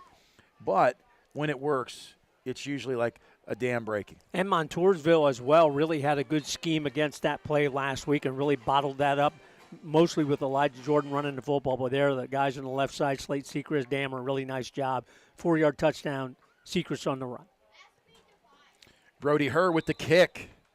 6 of 6 tonight on that kick, and that's impressive. So the Bulldogs really having their way and having their will tonight with the Brashear Bulls. Again, District 8, just south of Pittsburgh. And we want to say thanks again for making the trip. We know it was a distance to travel, and it's a challenging thing a lot of time for these public schools in the city. They don't typically travel as well, but they're here tonight. And one of the nice things, I know Coach Gravish has plans on feeding them before they depart and head west. And it's a good experience for them. Again, they play in that city league. Again, they are not part of the WPIAL, the Western Pennsylvania Interscholastic Athletic League, which is kind of gets all the attention out in that area. But they still play in the District 8 playoffs, so they can still go to the state playoffs. And we mentioned the lead team in their league, Westinghouse, AA team, played in the state final last year against Southern Columbia and lost, but represented themselves pretty well. They're 7-0, and they are predicted to do very well as the district playoffs go on. And the Obama Academy in 3A has been a strong team for the past number of years. So you'll see those two teams in particular from this city league in the playoffs coming out. Brody Hurd to kick off again. Lots of action tonight. This one, again, towards the sideline. Got to find a way to curl that in because there will be teams this year that will make you kick again and attempt for better field position. But the Bulls will take that one on their own 35 to start here, 1st and 10. It'll be an early night for some of these players, as Coach Gravish has all season long. They'll start to sprinkle some guys in. Probably not a whole lot here in the second quarter, maybe unless they add another score. But even with that, one or two players you'll see shuffling in. In fact, Elijah Jordan goes out, and now Taylor Mount comes in at one of those safety positions. Yeah, so Malk into the game. Preston Beatty's at right end.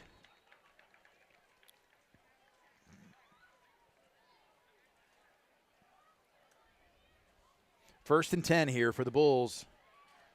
All night long at quarterback, you've seen Donovan Meadows in the shotgun.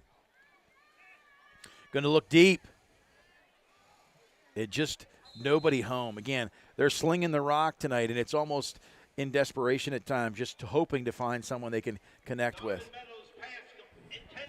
Always interesting to me, Nate, what kind of system does a team have? And some people say, oh, the West Coast system, you throw it short or you run the option, whatever it is. And, you know, throwing the ball deep can be a system too. Yeah, for sure. You know, it's one of those things, you know, he throws a nice football, but finding a way to get guys on the same page when it comes to the routes that they're running so they can make a catch. 2nd down and 10. Snap is back, looks immediately to the flats. Beautiful pitch and catch to number 19. Daquan Ollison on that catch in the flats. Good recovery there by Evan Snyder. Let the catch be made in front of him. Pickup of about 7. So for the first time in a number of series, sets up the Bulls on 3rd and fairly short. Yeah, nice pitch and catch there. Had some separation from the secondary. Sat down and got a nice pickup of 7.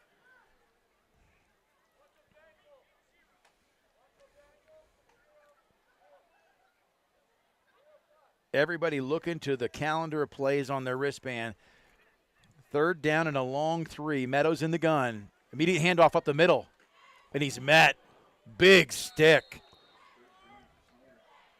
Peyton Samar in on the hit. Beautiful tackle on the play. When Samar's become a really solid player, a little bit undersized from that linebacker position, but really uses his quickness and toughness well on that play. And when you can hear the pads popping up here, you know it's a really nice tackle. 4th and 2. This could be one of those plays where the quarterback Meadows looks for a little daylight and tries to just move the chains. The Bulldogs have nobody back. They're going to, the pass is thrown and nobody home. Receiver sat down, quarterback looked up top, and the thing about that, Doug, was there was no safety valve. There was no second look. It was lock on and hope. Well, in addition to that, Caden Walker came free from that nose guard position and was right in Meadows' face, and he was not going to take the sack. Took a little bit of a hit regardless. Caden, again, has been a player that has really developed in his first year as a starter. Solid player for that Bulldog defense out of the 5-2. The fog is rolling in tonight, Doug. You can see it coming in here. We've had some games like that over the years here. Not a very cold night, a little humid, but beautiful. Weather's perfect. Loomis hands off immediately up the middle. Bo Sechrist, fullback pop for a pickup of 3.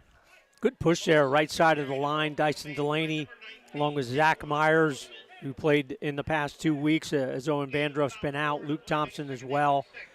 Nice run there by Bo Sechrist. He's going to be a nice running back out of this offense for the next couple years. Again, people forget Bo's only a sophomore here starting for the Bulldogs. Yeah, Sechrist has really developed into an amazing athlete on both sides of the football. To be able to give you the reps he has at running back as well as linebacker this year, very impressive. 2nd and 6. Loomis under center, play clock, running down, quick pitch left. That's Brody Herr. Nobody home. Brody Herr cuts back, track speed, runs a man over, down the sideline. He's taking it to the house. Touchdown, Brody Herr. You know, he was one of the 4 legs of the 400-meter 4x100 team that broke the school record, and you could see a little bit of that right there, Doug. That's impressive by Brody Herr. He's done a super job, had almost 150 yards a couple weeks ago in that Shamokin ball game. There, didn't have a lane to make a cutback and said, okay, I'll make my own lane, and boy, knocked 2 of the Bulls defenders off and then turned on the speed down the sidelines. Brody Herr, 40 yards for the touchdown. PAT attempt for the Dogs. Hold is down, kick is up. And, you know, on that play, like what I noticed there is there isn't even any pursuit or pressure from the defense to try and block that. You know, it's almost like when you break the will of a team, obviously, it's challenging. You know, the Bulls do have athletes. They showed us on that first possession. They weren't afraid to go up top and really should have scored the first touchdown of the game. But since that opening drive, it's been uphill sledding for the Bulls of District 8 out of Pittsburgh, Pennsylvania. You know, it's always important for a team like this, from a city league, like Executive Education Charter, they want to play a certain way. When they can play that way, they can be good. They can score. We talked about it in pregame. Harrisburg's a great example. Now they've got Division I athletes all over the field. When they can play the way they want to play, they can beat anybody. But when they can't, when that gets stopped from them, they have trouble sometimes keeping it in tow, and they get a lot of penalties. Yes. They kind of get a little chippy that you mentioned. This team has certainly not done that. But when they can't do what they want to do, they're kind of lost. They don't know how to respond to that. And Jersey Shore knows how to respond to that. Brody Herr, 40 yards for a TD. Yeah, and he looked like a man among boys on that last touchdown. They're going to lateral it. Fakes the lateral. Nice little play there. Whitman makes initial contact. I like the concept, though. The Bulls said, hey, we'll go to the bag of tricks and at least get some decent field position. So it'll be 1st and 10. 1st and 10 for the Donovan Meadows offense from Brashear. You know, and the coach on the sidelines, we believe it's Andrew Moore for the Bulls. Again, had to get all of that from Max Preps. They only brought 2 coaches along with them tonight, again, on that 3.5-hour drive from Pittsburgh to Central Pennsylvania. He's teaching on the sidelines. He's talking to his kids. He's positive, and that's what you really have to do.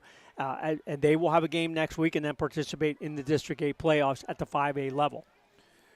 So right now the scoreboard reads 49-0, 7:58 to go in the second quarter. Doug Byerly along with myself, Nate Carpenter, here at Thompson Street. 1st and 10 to the flats. Nice catch by number 6. Makes a cutback.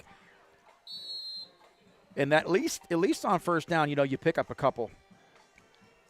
Receiver down, I believe he got the wind knocked out of him. We'll see.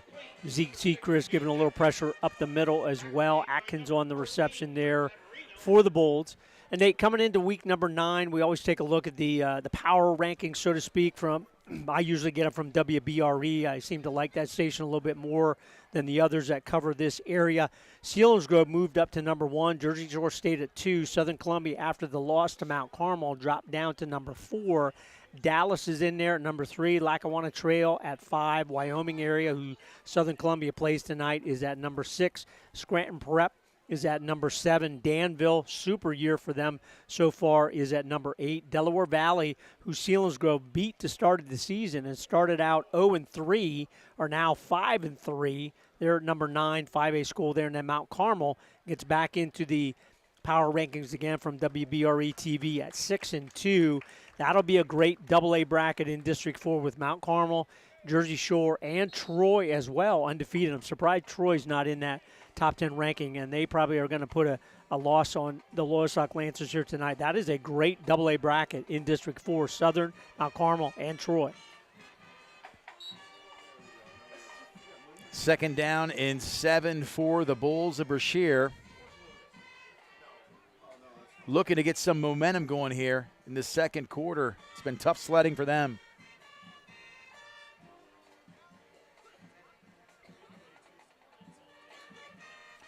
Play clock down to 5.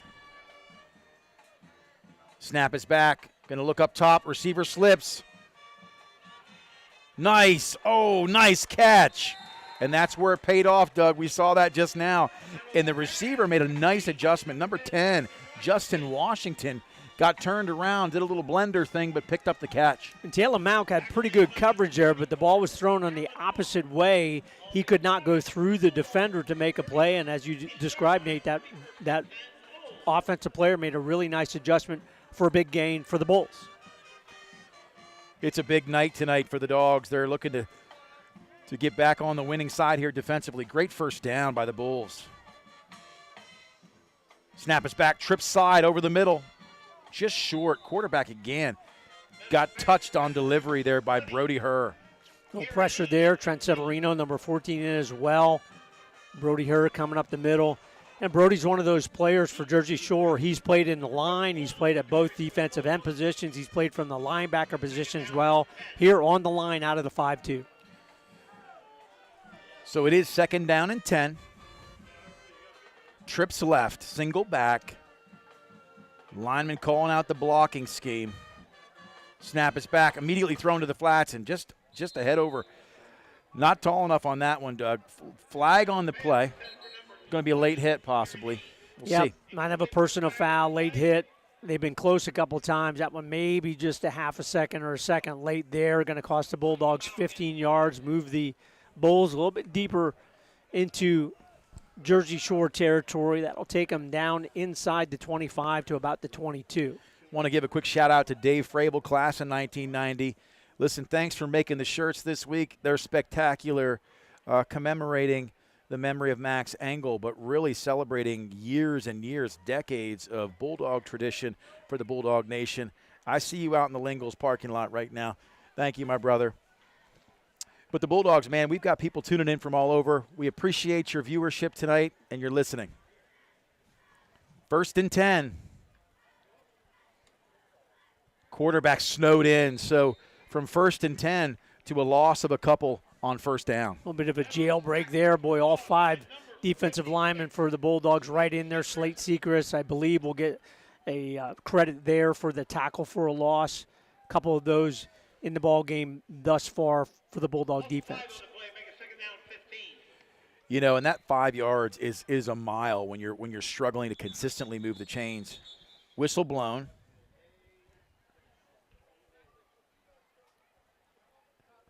Official says there's an issue with the player's helmet, so they're going to substitute a player. 12 comes into the game for the Bulls.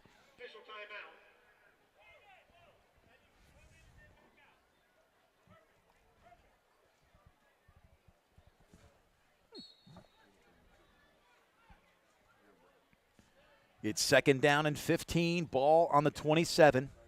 Meadows in the shotgun. Delayed handoff, draw to the right side, nothing doing. The Bulldogs not fooled at all on that last carry. Good, solid defensive play there. Caden Walker, Slate Secrets, Zeke Secrets as well, just staying in their lanes where they're supposed to be against that rush attempt by the Bulls. 6:01 to go here. Clock running second quarter. Bulldogs lead 49-0. And right now, Brashear could be one play away from a score. You know, they've got the athletes. They just need to make something. It's desperation time for them on 3rd and 14. Snap is back. It's a fumble. Picked up, but we talk about needing to make a play, and it's the alternative. Well, that's been a problem for them. They've really had some errant snaps back there, not even close there for Donovan Meadows. Really didn't even give him a chance to pick it up on the fly or anything like that. You would think they're going to go for it here. It's 4th and whatever. It doesn't really matter. They're not going to punt it away here on the Jersey Shore side of the 50. No, it's one of those things where even if you punt it, there's 5 minutes to go, and the question for the Bulldogs is, what's the next move in the chess match? Big deep ball Thrown down, Whitman. Whitman runs through it, but really better off to let that hit the turf. Yep, just wanted to make sure the receiver didn't get through him or sneak up behind him, so that one will fall incomplete on 4th and 37 officially. 4:56 mark, the Bulldog offense will take over again, leading 49-0. They're going to be at their own 37-yard line. Jaron Loomis still directing the way here for the Bulldogs. I'm sure either Paul Hale or we saw Elijah Jordan run that option early in the ball game. We're going to get some snaps here out of the quarterback position as well. Quick shout out to Vince on camera tonight. Thank you so much, brother. Appreciate you and all that you do to make these broadcasts happen. Looks like a timeout here taken. I'm going to get the out-of-town scoreboard going again, brought to you all season long by Tie Dot and Embroidery for all your screen printing and embroidery needs. See the staff, 110 Charles Street, Jersey Shore. Give them a call, 570-398-4477. So South Williamsport still 14-6 over Hughesville. Central Mountain going to get their third win, 28-0 over Midwest at the half. Canton Milton in a good one. Milton 7, Canton 0 at the half. Sealsville stretching it out a little bit against Montoursville, 21-7 in the second quarter. Troy adds to their lead, 24-7 over Loyalsock Township at half. Southern Columbia leads Wyoming area, who's undefeated, 14-7 at the half. Juniata 14-6 over Line Mountain at the half as well. Danville 21-7 over Hollidaysburg. That's on the road for Danville. Shamokin and Greater Nanticoke tied at 14. Pottsville trailing Southern Lehigh 21-0. Bald Eagle stretching out their lead 28-0 over Bellwood Annis. And Mifflinburg Warrior Run, good one, 14-13. The Defenders over the Wildcats. In case you're wondering, we are not having a barbecue here at Thompson Street Stadium. That is the fog rolling in. Actually, I could go for some barbecue, though, Doug. I'm thinking Denny Thompson right next to the stadium Denny next Thompson. week. Come on, Denny, we're calling you out here. Bo Sechrist, oh, my goodness. One touch and gone. Goodness. Bo Sechrist points to the fans and the friends in the end zone. So I was wondering, Doug, that happened so quick. We went from talking food to talking about the end zone in a split second. The development and maturation of Bo Sechrist is just beyond incredible. The Sechrist family, just one after another, great athletes who've made just pivotal contributions to this program over the past 10 years. Brody Herr drills it. So here we are with 4:44 to go. The scoreboard reads 56-0, and truthfully, that's a simple handoff between the tackles. I really think Coach Gravish is making an honest attempt to keep the game honest. They're running the play clock down to the last couple seconds. It's just a matter of execution. Dameron Sechrist, Slate Sechrist on that side, making the hole along with Larson from that center position. And Bo Sechrist, he didn't waste it. Right through the gap. Nobody's chasing him. Good speed. 63 yards, Bo Sechrist at the 4:44 mark. The Herr PAT, that's number 7, right? So a couple years ago, Breck Miller had 10 in the game against Lewisburg at Bucknell in the ball game. So that was a team record, I believe. Coach says that's actually number 8. Excuse me, my math skills are what they are. That's number 8.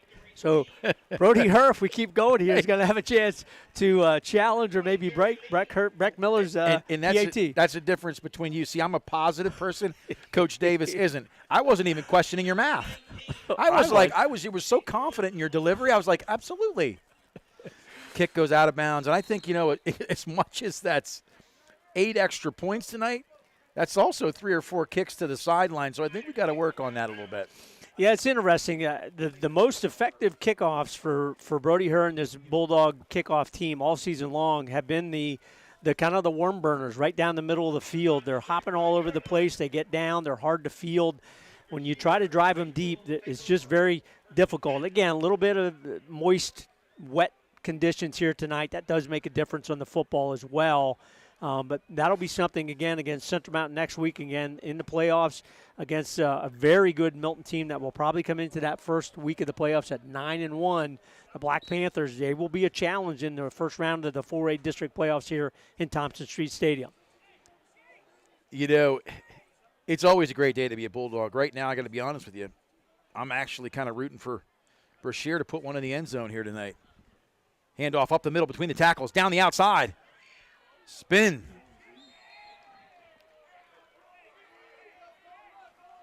Down to the outside, carried by number 34, Xavier Primus. What a name. I like that name. Oh, that is a great name. That is an ESPN Fox Sports name right there. Primus on the run for the Bulls. Love that name. I got Nathan Carpenter. It doesn't even ring a bell with anything.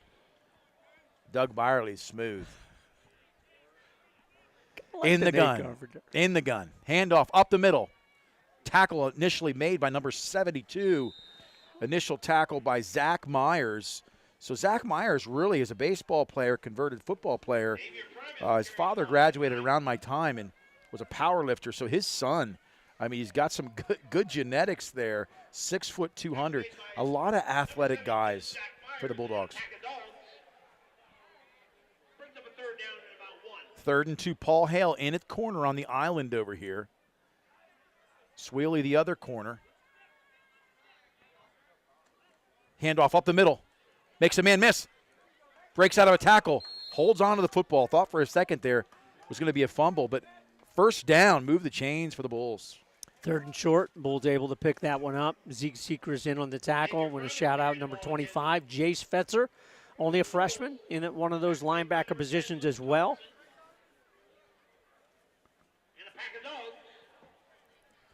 First down and 10, 48-yard line, nearing midfield of the Brashear Bulls. Get the call from the sideline. Snap is back. Going to look up top deep. Beautifully thrown football. Wide open. Oh, and he didn't run under it. It was on the money. I don't know. There's a flag, but I don't know if the receiver saw that. That was a dart. One of those balls the receiver really just didn't react to because he could have made the catch on that. Probably going to be a pass interference penalty here of some kind. You had a pretty big grouping down there. Had 2 receivers and at least 2 defenders down there as well. And, yep, the teams are already moving forward. Bulldogs moving backwards. So that one's going to go against the Bulldogs. Give the Bulls a Brashear another first down as they figure out where they need to mark this one fun. 3:10 left here in the first quarter. 56-0 the Bulldogs lead in this ball game. I'll tell you, he throws a nice football. That was 55 yards in the air. Perfect spiral to a receiver who had 5 yards of separation that never saw the football. Donovan Meadows, quarterback for the Bulls, number 1. Definitely has some skills. Boy, they like to stretch the field. Do the Bulls. Well, the pass interference makes it 1st and 10. 37-yard line.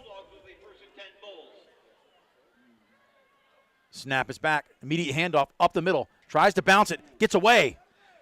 Nice pickup. Nearly tackled on the play by Slate Sechrist, but got away from that tackle for a nice gain on first down. Number 55, Talon Lope in the ball game as well. He's the one that almost had the jersey tackle there. Talon only a sophomore, 5'8", 190. Getting some snaps from that defensive line position.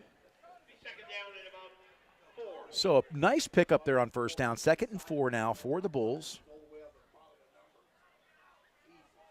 Twins right, single left, 2 backs. Go up top. They're going to go vertical. Ooh, and just thrown behind him. Paul Hill comes in. Makes a nice pop at the point of impact, but the ball was thrown just a little bit late. A little better matchup here for the Bulls in regard to field experience, size, etc. So great experience for them. You can see, Nate, they've got a little bit more pep in their step here against this grouping of the Bulldogs from Jersey Shore. So 3rd down and 4. This is 4-down territory. Let's see if they can convert here on 3rd down. Immediate handoff, nothing there, but he bounces it out. Good tackle, I believe, by number 79 on the play. Hats off to Aiden Palmatier, the junior, 6 foot 195. Really nice play. Got in the backfield very quickly. Nice tackle for a loss by Palmatier. Now makes that 4th and 6 on the 2-yard loss. Meadows in the gun. They're going to go for it. Up top, vertical over Paul Hale. It's dropped. Beautifully thrown football. Paul Hale closed the gap down inside the end zone, but that was a catchable football. I'm telling you, the quarterback can sling it. Yeah, the Bulls sidelines, and Meadows obviously disappointed. Kind of had just enough separation from the defensive back that make the catch. Would have been a good catch. The fall's incomplete for the Bulls, so the Jersey Shore Bulldogs will take over. 1:43 to go remaining in the first half. Tom on guard. Thanks for tuning in tonight from Grape Creek, Texas, along with Washington, D.C. Thank you, Robert Chapman. 1st and 10. Up the middle. Gang tackled, stripped, whistle was blown. Carried by number 6 in the game now at quarterback is Watkins. Really showed some nice things in the middle part of the season with some interceptions down at Mifflinburg. Had a big night. And in the JV game the other night, also looked really good with Paul Hill having that hand wrapped up. He's gotten some nice reps. He's a good athlete. There's no question about it. And great to see him getting snaps here in live action here in quarter number 2. Snap back, immediate handoff. Downfield, 24 on the carry. I believe that's Talon Malk. He has quick feet. We saw the touchdown he scored initially in week 1 at Pottsville. Following Big Dubs Bloom on that left side of the line, clearing the way for Talon Malk. Talon's got some ability. You saw that long touchdown run to open the season against the Pottsville Crimson Tide. And Dubs Bloom is growing, and I'm talking emotionally, and he's maturing. Fires right out. Good tackle on the play. Watkins doesn't get outside. So Dubs Bloom, they have him listed at 275, and I'm sorry, there's no way he's 275. The kid is 6'4", 6'5". He's a monster. I was told this week he wears a 4X shoulder pad, and he's just, like I said, when he takes the field, it's like a lunar eclipse. He's a big boy. Oh, the Bulldogs probably will let this one run out. They are looking to the sidelines for a play, but it is under 10 seconds, so Bulldogs are going to go into the half here leading 56-0, really dominating the first half here over the visiting Bulls of Brashear. Jersey Shore leading big. You're listening to WQBR, Jersey Shore Bulldog High School Football on the Bear Country Sports Network.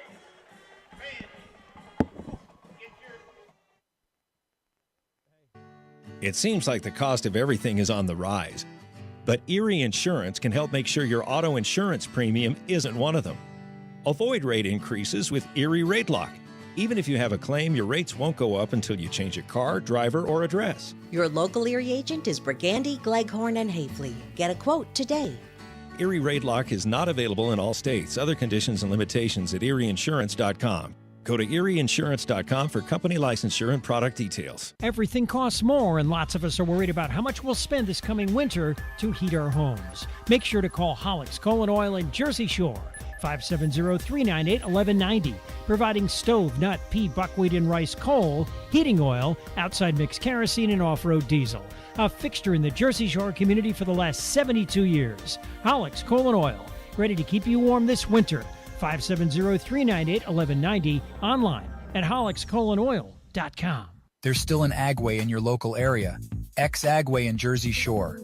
They have been supplying the community for years. X-Agway, everything you'll need to win the seasonal fight, whether it's fertilizer and lime for lawn and garden season, or rock salt and ice melt for the winter weather. Right now, it's time to set your food plots and grab wood pellets from X-Agway.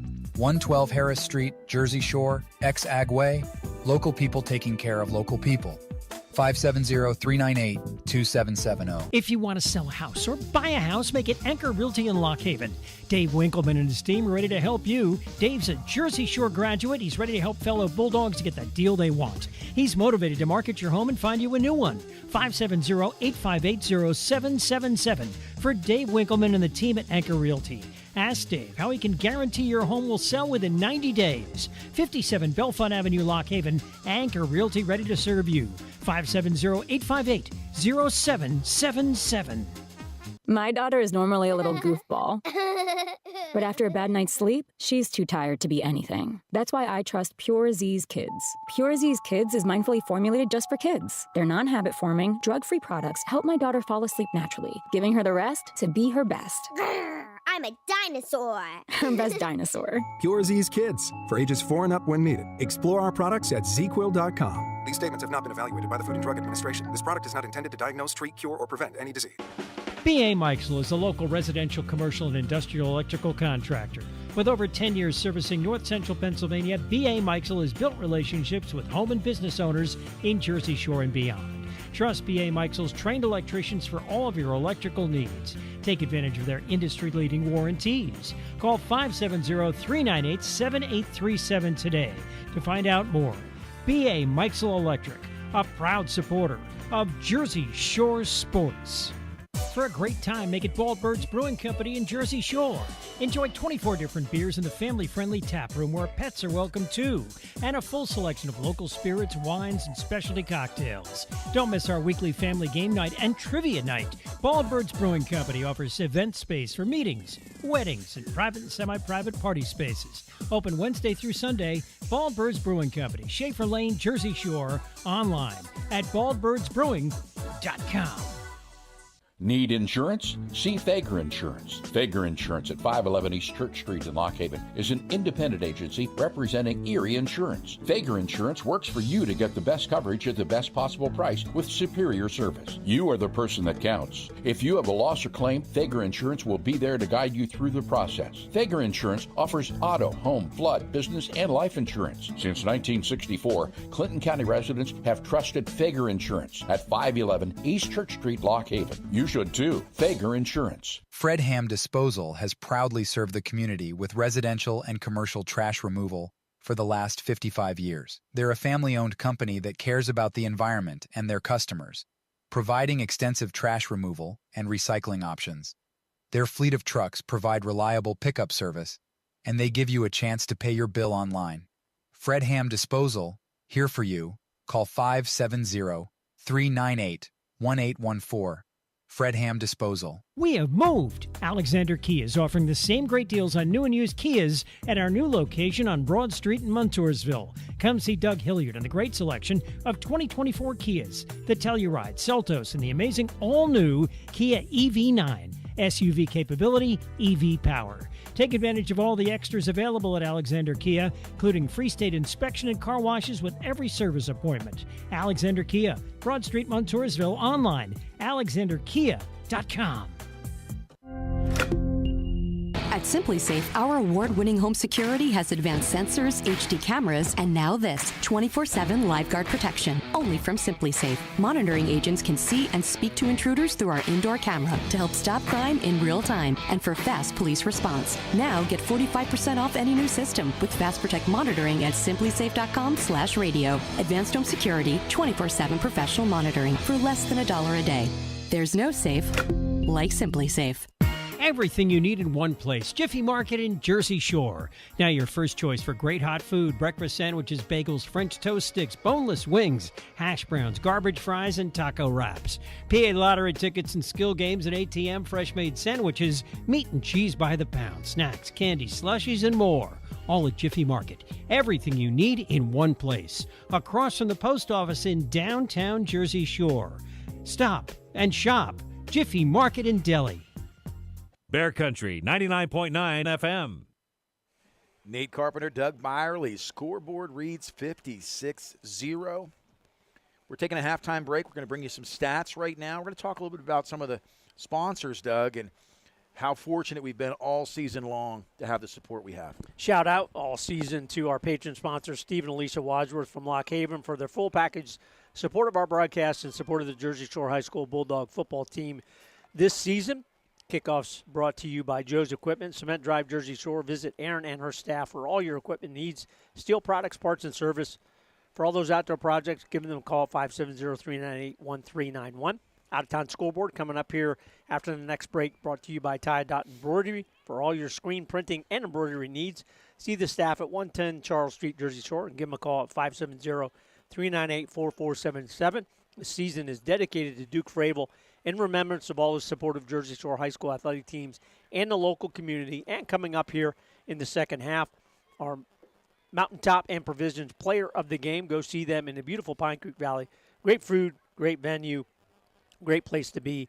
Mountaintop and Provisions. So Coach Chris Davis gives us the stats and has done so for so many years and does such a great job. The offensive stats, really interesting. So from Jim Carpenter, we'll go to him first.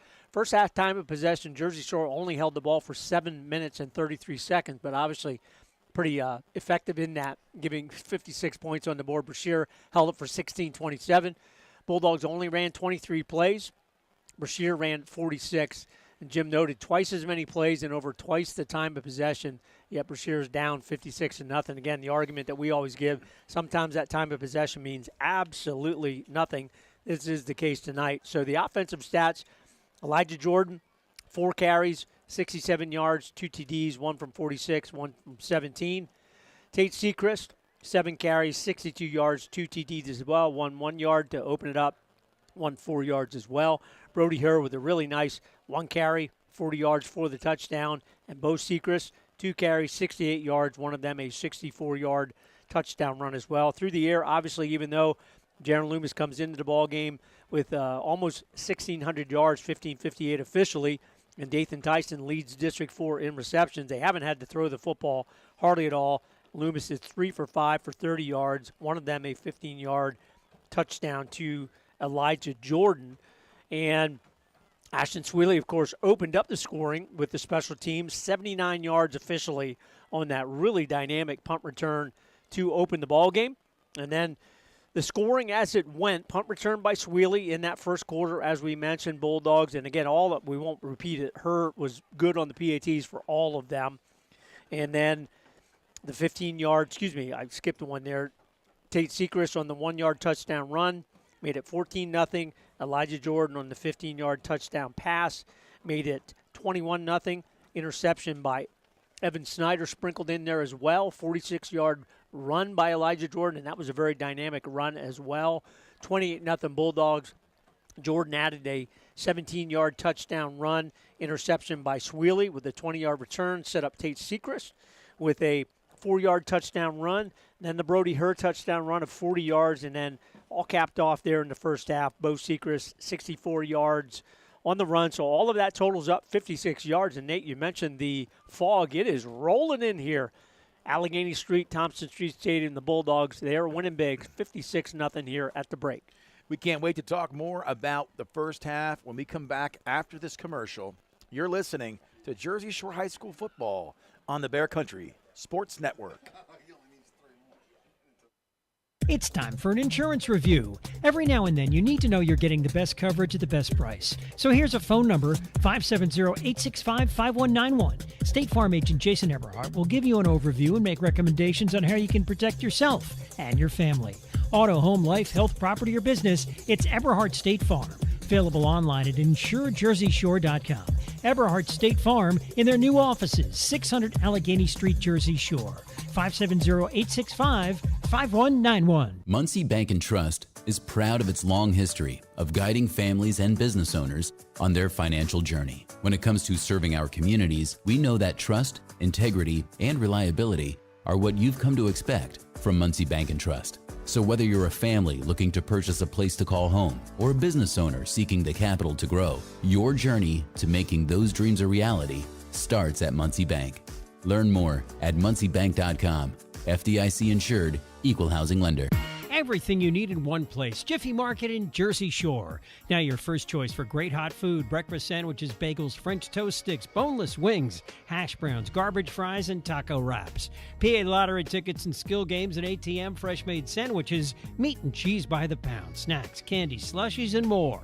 All at Jiffy Market. Everything you need in one place. Across from the post office in downtown Jersey Shore. Stop and shop. Jiffy Market in Delhi. It seems like there's an automotive parts store on every corner, and they all probably have the part or product you need. But do they know what you need? And do they know they have it? For automotive parts and knowledge, come to the automotive parts store that has automotive experience, Napa Auto Parts. The staff at Napa Auto Parts has the experience to answer your questions and make sure you get what you need. Napa Auto Parts, Hogan Boulevard, Mill Hall, and Bridge Street, Jersey Shore. Napa Auto Parts, Central PA's trusted source for automotive parts and knowledge for generations. Our name defines what we do. Realty Lease Properties in Lock Haven. Residential, commercial, student, we can find a place for you in Lock Haven, Williams Porter State College. Find out all about us online at realtyleaseproperties.com.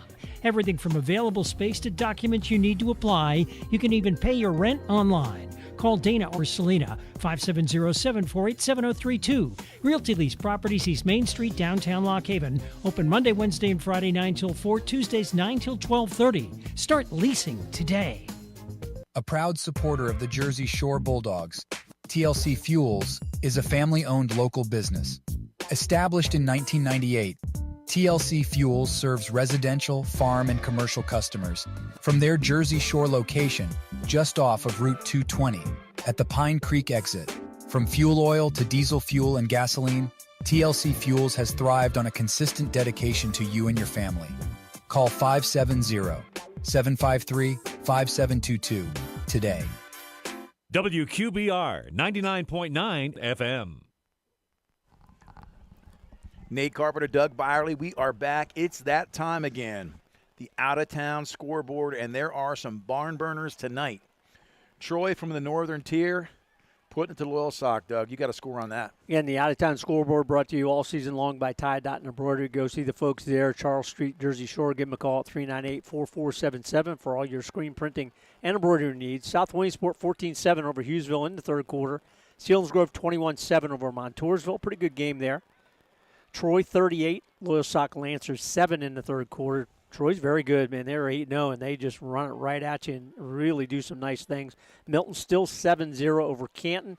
Southern stretching it out over Wyoming area, rebounding from their loss to Mount Carmel. 33-7, the Tigers lead. Central Mountain 28-0 over Midwest. Juniata stretching it out over Lime Mountain 22-6. That's a good game in the Mid-Penn Conference down in the Harrisburg area. Danville 21-14, Hollidaysburg, pretty good game there. Baldigo area 35-0 over Bellwood Andis. Shamokin and Greater Nanticoke tied at 14. Pottsville losing to Southern Lehigh 28-0.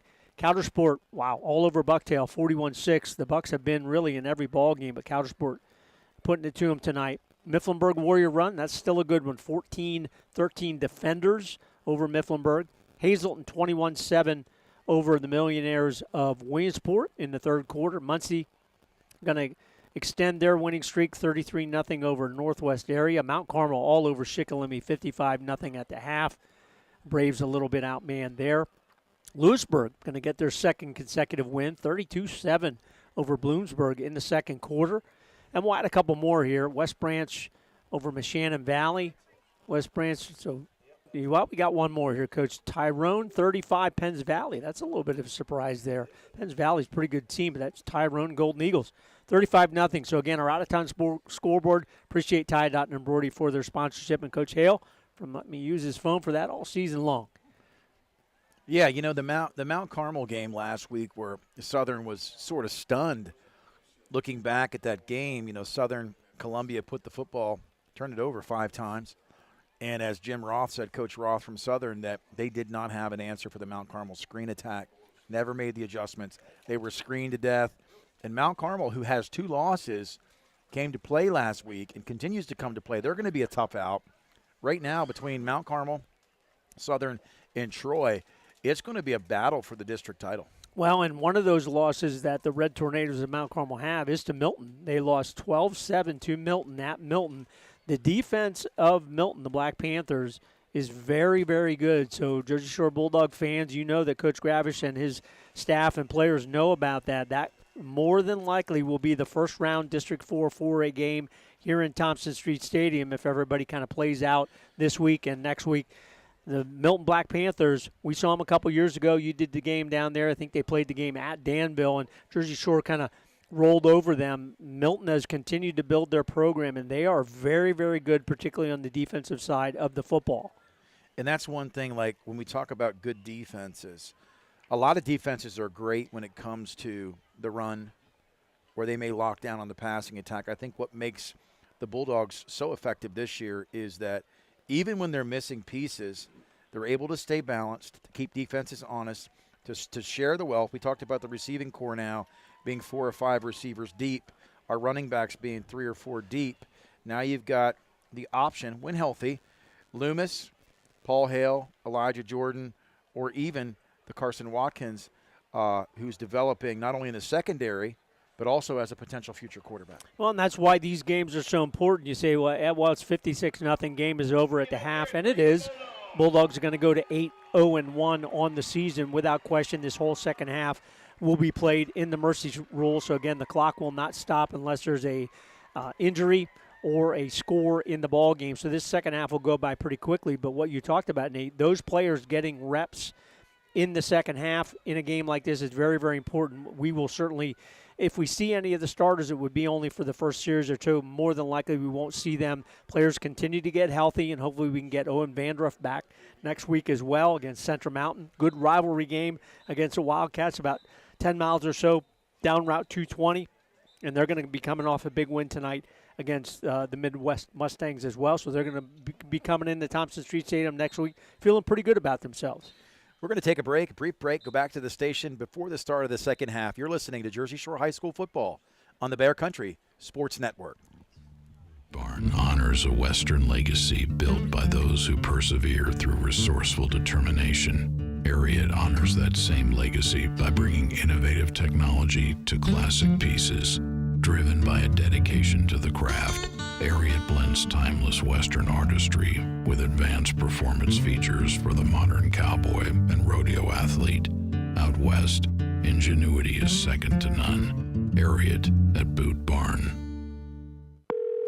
Discover, this is Danny. Hi, it's Jen Coolidge. I just want to thank you for making me feel so special. I earned cash back on debit for my dinner party groceries. That's great. But with Discover Cashback Debit, we give everyone cash back on everyday purchases. Anything else I can help you with? Are you hungry? 'Cause everyone left after the asparagus sorbet. Introducing Discover Cashback Debit, a checking account with cash back. It pays to Discover. Eligibility and terms at discover.com/cashbackdebit. Discover Bank, member FDIC. Your home, your family, your moments. First Alert is reminding you to be prepared and install smoke and carbon monoxide alarms on every level in every bedroom of your home. Don't forget to add First Alert fire extinguishers on every level, plus the kitchen, and know how to use them. Protect your moments and your home with safety you can trust by visiting firstalert.com and Lowe's stores today. Stuck in that endless loop of deciding what to watch next? I want to be free. With Pluto TV, you can dive into over 250 channels dedicated to every genre in entertainment, from crime to action, drama, comedy, reality, and everything in between. Pluto TV is TV the way it should be. I want to be free. It's easy and it's free. Download the Pluto TV app on all your favorite devices and start watching now. Pluto TV. Stream now. Pay never. This could be the start of a break-in. Stop. This is Simply Safe. Or the end of one. Introducing 24/7 Lifeguard Protection, only from Simply Safe. Now, monitoring agents can see and speak to intruders through our new indoor camera to help stop crime in real time and for fast police response. Get 20% off any new system with Fast Protect monitoring at simplysafe.com/radio. Advanced home security, 24/7 professional monitoring for less than $1 a day. There's no safe like Simply Safe.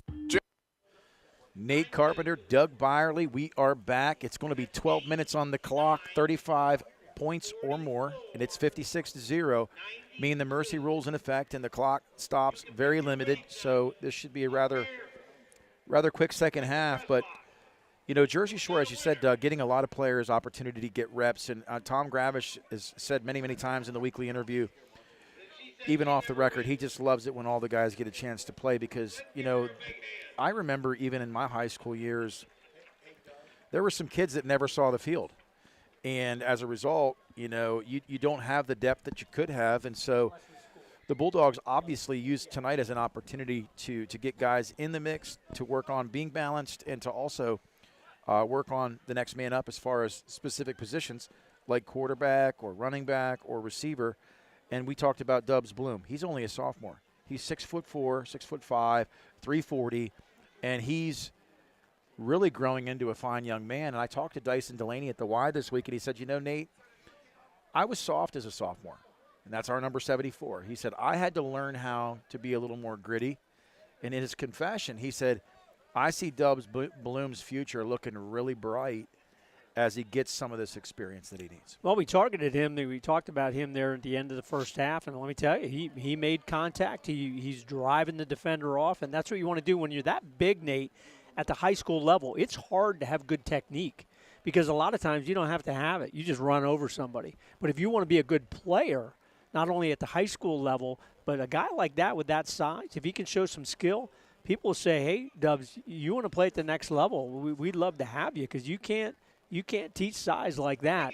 And if he can develop over the next couple of years, he's going to be a good player. Certainly going to get a chance here in the second half. Brashear ready to kick it off here to get this third quarter underway. The kick is short towards the sideline. The kick does go out of bounds. Bulldogs will start at the 35-yard line. So good field position. Not how Brashear wanted to start the second half, but it does limit the return game. So for them, they'll come out on defense and see if they can't get a stop. And the Bulldogs' second team that ended the first half going to start this third quarter as well. And the Bulldogs, with this win, are going to extend their unbeaten streak to 38 in a row. Really impressive. Think about that. That's almost 4 seasons, regular season wins that the Bulldogs have not had a loss. Of course, the tie this year versus Selinsgrove is the only non-win for the Bulldogs during that regular season stretch. Pretty impressive. Luke Ryan, Paul Hale, 2 of the receivers split here to the right. Malk in the backfield. Carson Watkins, quarterback, gets the gun handoff to Malk down around the outside. Makes a cutback, picks up the first down and then some. A lot of arm tackling in the secondary. Good seal-off block there by the left side of the Bulldog offense. Malk picks up the first down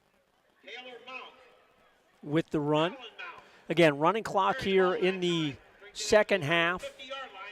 56-0 for the Bulldogs. Carson Watkins and this offense, they are ready to go. That'll be 1st and 10, ball right at the midfield line, 50-yard line.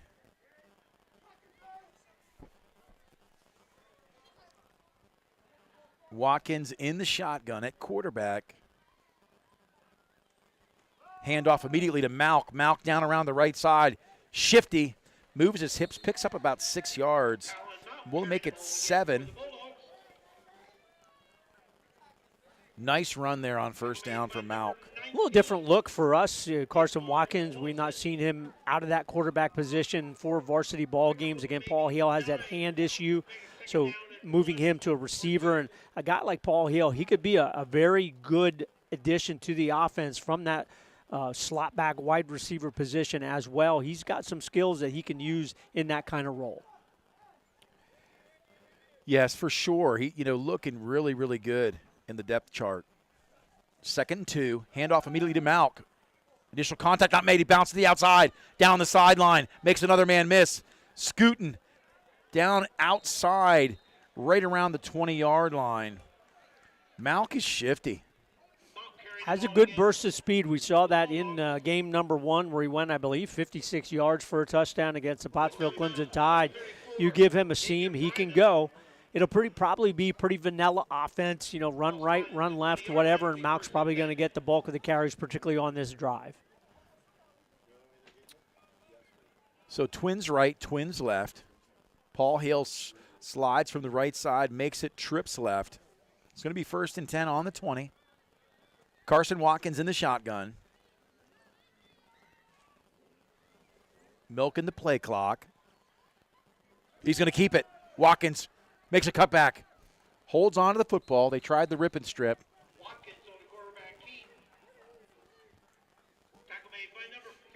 Carson Watkins probably had his best game a couple weeks ago in that win at Mifflinburg with those 2 interceptions. So just a completely different role here. Again, Carson only a sophomore, 6 feet, 165, running the offense here for the Bulldogs. Carson has great field sense, great vision. He sees the whole field, makes him a good cornerback as well as a very athletic playmaker. 2nd and 4. Again, making that clock work down. They're not trying to run the score up. Fakes the handoff to Malk. He's got lots of green. Oh, tries the cutback. On the outside, they're going to call the holding. Holding on the receiver, trying to make the block there to spring Carson And I meant to shout out on that last play, Blake Oglesby and Braden Swales leading the way, number 63, 64 on the right side for this Bulldog offense. Watkins goes to the sideline to get the play call. So they're going to march this one back to the original spot of the 20. Going to make it, I believe it's still second down, but now second down and around 10. Watkins in the gun, trips left, including Paul Hale-Snyder and number 14, Trent Severino. Hand off to Malk up the middle, nobody home. All alone, down inside the 5. Right around the 5-yard line. Nice carry by Malk. Nothing fancy on that, just a hat on a hat, following the big man, Dubs Bloom. Dubs Bloom and Aiden Palmetier on the left side. Really nice hole there for Talon Malk. Gets it down. First and goal from the 5. Yeah, good blocking from the center to the left side of that line, really making room for Malk. Malk getting the load of the carries here in the second half and has a bright future here as a Bulldog. First and goal, 5-yard line. Watkins once again wants the clock right down around 2. Snap is back. Malk gets it. Nobody home. All alone. Into the end zone. Touchdown, Bulldogs. Malk on the carry. Great push and seal on the left end to spring Malk for the first score of the second half. I meant to shout out Preston Beatty. I did not realize, probably forgot that Beatty plays center when he's on the offensive side, number 53. So again, that line doing a really, really good job on that drive. Taylor Malk getting the bulk of the carries, takes it in 5 yards for the touchdown run. 7:35 to go here, third quarter. Bulldogs extend the lead, hopefully with the Her PAT to 63-0. Loomis down, hold, kick up, kick looks pure, kick is. I'll tell you, Brody Her tonight, man, perfection. Looking good. Let me do the math. That's Coach Davis. He's mouthing 9. And 9 times 7 is 63. I know, 5th grade maybe. Was it 4th? I had to repeat one of those. Are we smarter than a third grader? No, I would say on the math side, I am definitely not. But 63-0 Bulldogs. Nice run there. Nice drive there led by Carson Watkins. Nice job by the line up front. Taylor Mount caps it all off. 5-yard touchdown run for the Bulldogs. Yeah, the Bulldogs look good this second half. And one thing I'll say is I do believe that Brashear will score the second half, and it'll just be a matter of time. Oh, as Vince says to me, shout out to Nikki from the beach, Long Beach, California. Denny Kirshner in Erie County, thanks for listening tonight. Thanks for tuning in. We appreciate your patronage. Returned 15 to the 20. Makes a cutback. Doug, he never got a yard. It was as if he wanted to return that, but he stood in one place, and several guys got a piece of him. But instead of lowering his shoulder, he made himself a big target on that return. Luke Thompson, Peyton Whitman on the hard tackle there on the special teams for the Bulldogs. So Brashear comes in, as we said earlier in the game, District 8. They will play for a district. They won't play for a district championship, or they will? How's it working? Well, they're the only 5A team in District 8, okay. So they'll do what they do here in the eastern part. When the teams don't have enough, they'll combine districts to do that district tournament. I do not know what district they will go with to do that, but eventually they would have an opportunity, but obviously they're going to have to figure some things out and be able to put some points on the board. But again, that's teams in their area at the 5A level, teams that they would know a little bit better here than Jersey Shore. So into the game, Jace Fetzer at linebacker. Severino at right end. Number 51, Zeke Sechrist as well in at linebacker. Handoff up the middle, and nobody. Big tackle on the play. 79, busting things up on the inside, Aiden Palmetier. Volunteers had some very solid hits here into the second quarter. That one as well, right in there. Really nice technique. Also number 55, Tanlon Lope, we talked about him really doing a nice job from that nose guard position. Yeah, he's getting low. 2nd and 12.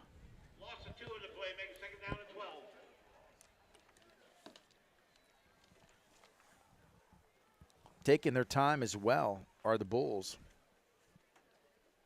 Quarterback still is Donovan Meadows. Running back, Xavier Primus. They're going to go deep here, the trips package. They're going to go up top. Fumble limits that potential. Knees on the turf, immediately down. So, wow, if that's, they're stacking the deck against themselves here. It's interesting with a quarterback and a good athlete like Meadows that they don't roll him out a little bit. He's a left-handed guy. He would certainly have the feet and speed to get outside of the rush to give himself a chance to look down the field. But, man, that ball's on the ground. He's just right on it, knees it, puts him in 3rd and long.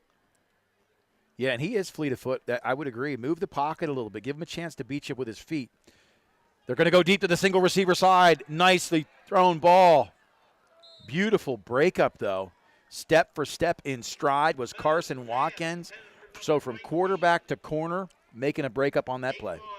Carson Watkins, very impressive on the defensive backside. He just had that great game against Mifflinburg against a good passing ball club with very large receivers. Remember, the Wildcats from Mifflinburg, 6'7" and 6'5" on the receiver side, and he had 2 very nice interceptions. He's played really well this season from that defensive back position. And the thing with Carson Watkins, you've got guys who are athletic that look robotic, but he's very fluid, and that's a trait that you want to have. Quick kick. It's a low spiral. Going to get a nice roll. Best kick of the night for the Bulls. And number 10 downs it, which surprisingly it hadn't rolled out completely. And the Bulldogs did the right thing there. Don't put anybody back. Just make sure that the Bulls punt that one away, and they did. Take the ball wherever you get it. Really not interested in scoring anymore. If you do, great. If you don't, that's fine as well. Game well in hand here. 4:38 to go here, 3rd quarter. Clock will get running as soon as the officials set the ball here at the Bulldog 46-yard line. Bulldogs lead 63-0. We talk about this. You cannot really underestimate what getting reps are. So Carson Watkins tonight, you say, hey, he's played almost the second half of football, an entire half. And whether he ever starts at quarterback or doesn't or becomes a receiver, he's getting the kind of game reps that just you develop confidence, and it's what leads to the ability to be resilient in tough times. So Watkins going to start here in the gun, 46-yard line into Bulls territory. Handoff to Snyder. Big hit. Sorry, that was Jace Fetzer on the carry for the Bulldogs, and he met a host of Bulls. Good hit there by number 35 for the Bulls. We called his name in the first half, Gurker. He's a pretty nice-sized kid, probably the most athletic and instinctive player for the Bulls on the defensive side of the football. Yeah, beautiful tackle on that play. Going to bring up 2nd and 10, no gain.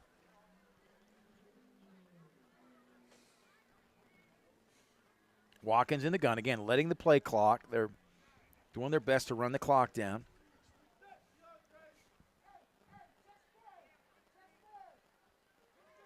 Twins right, twins left. Snap on the ground.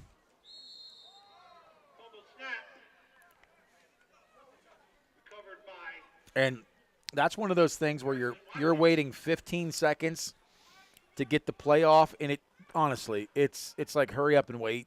And it led to a very, very, a lack of rhythm, I should say, in the cadence and delivery on the center. Yeah, ball kind of surprised. Carson Watkins came back to him really quickly there. Fumble sets him up in 3rd and long. 3rd and 18, trips right. Fakes it. He's going to keep it. He's got a block. He makes a man miss. Gets north and south. Nearly breaks it. Watkins is shifty. Nice moves on that play in the open field. Picks up an additional 10 yards after the initial contact. Going to put him in 4th and about 5. Probably going to punt this one away. So some of the Some of the starters will come back in. We talked about that a couple weeks ago. They really don't have another full kicking team, so you got to kind of shuffle guys in and out. They do have a couple different folks in here, including Talon Malk on the right side of that offensive line. But Brody Hurry to punt this one away.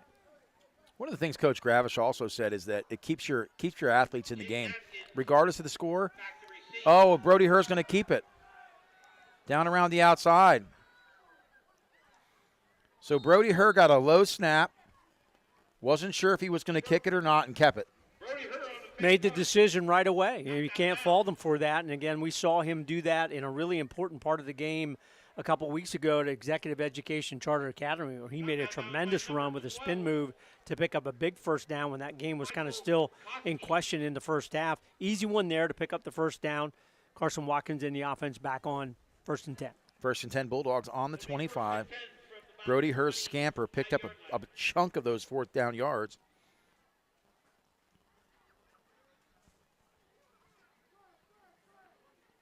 Twins left, Twins right. Watkins in the shotgun. Snap is back. Handoff immediately to Fetzer. Another big hit. And the Bulldogs are fired up. Fetzer laid the wood, and they liked it. That's a nice finish of that run by Fetzer. Again, Fetzer's only a freshman, so he's getting snaps defensive side first and now on the offensive side as well. He is learning the game as we go here in quarter number 3. Running clock. Under a minute 30 in that third quarter. That put a smile on my face. I see Caden Walker over there doing jumping jacks on the Fetzer run and finish. So pick up a 6, 2nd and 4. Under a minute here to go in the third quarter. Snap is back. Fetzer stumbles in the grass here. This one part right around the 20-yard line is a little chewed up. So Fetzer loses yards on that carry. It's going to bring up a 3rd down and so 3rd and 5, a long 5.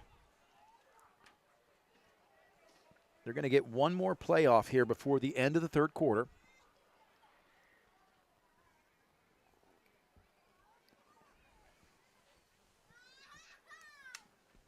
Malk single back to Watkins right. Snap is back. It's high. Malk takes it out of the air.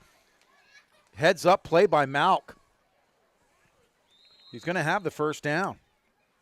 Depending on the spot. I believe he does. They're moving the chains. So that was another ugly snap, but Malk had the fortitude to pick it up and take it for a first down. That ends the third quarter. We'll be back right after this.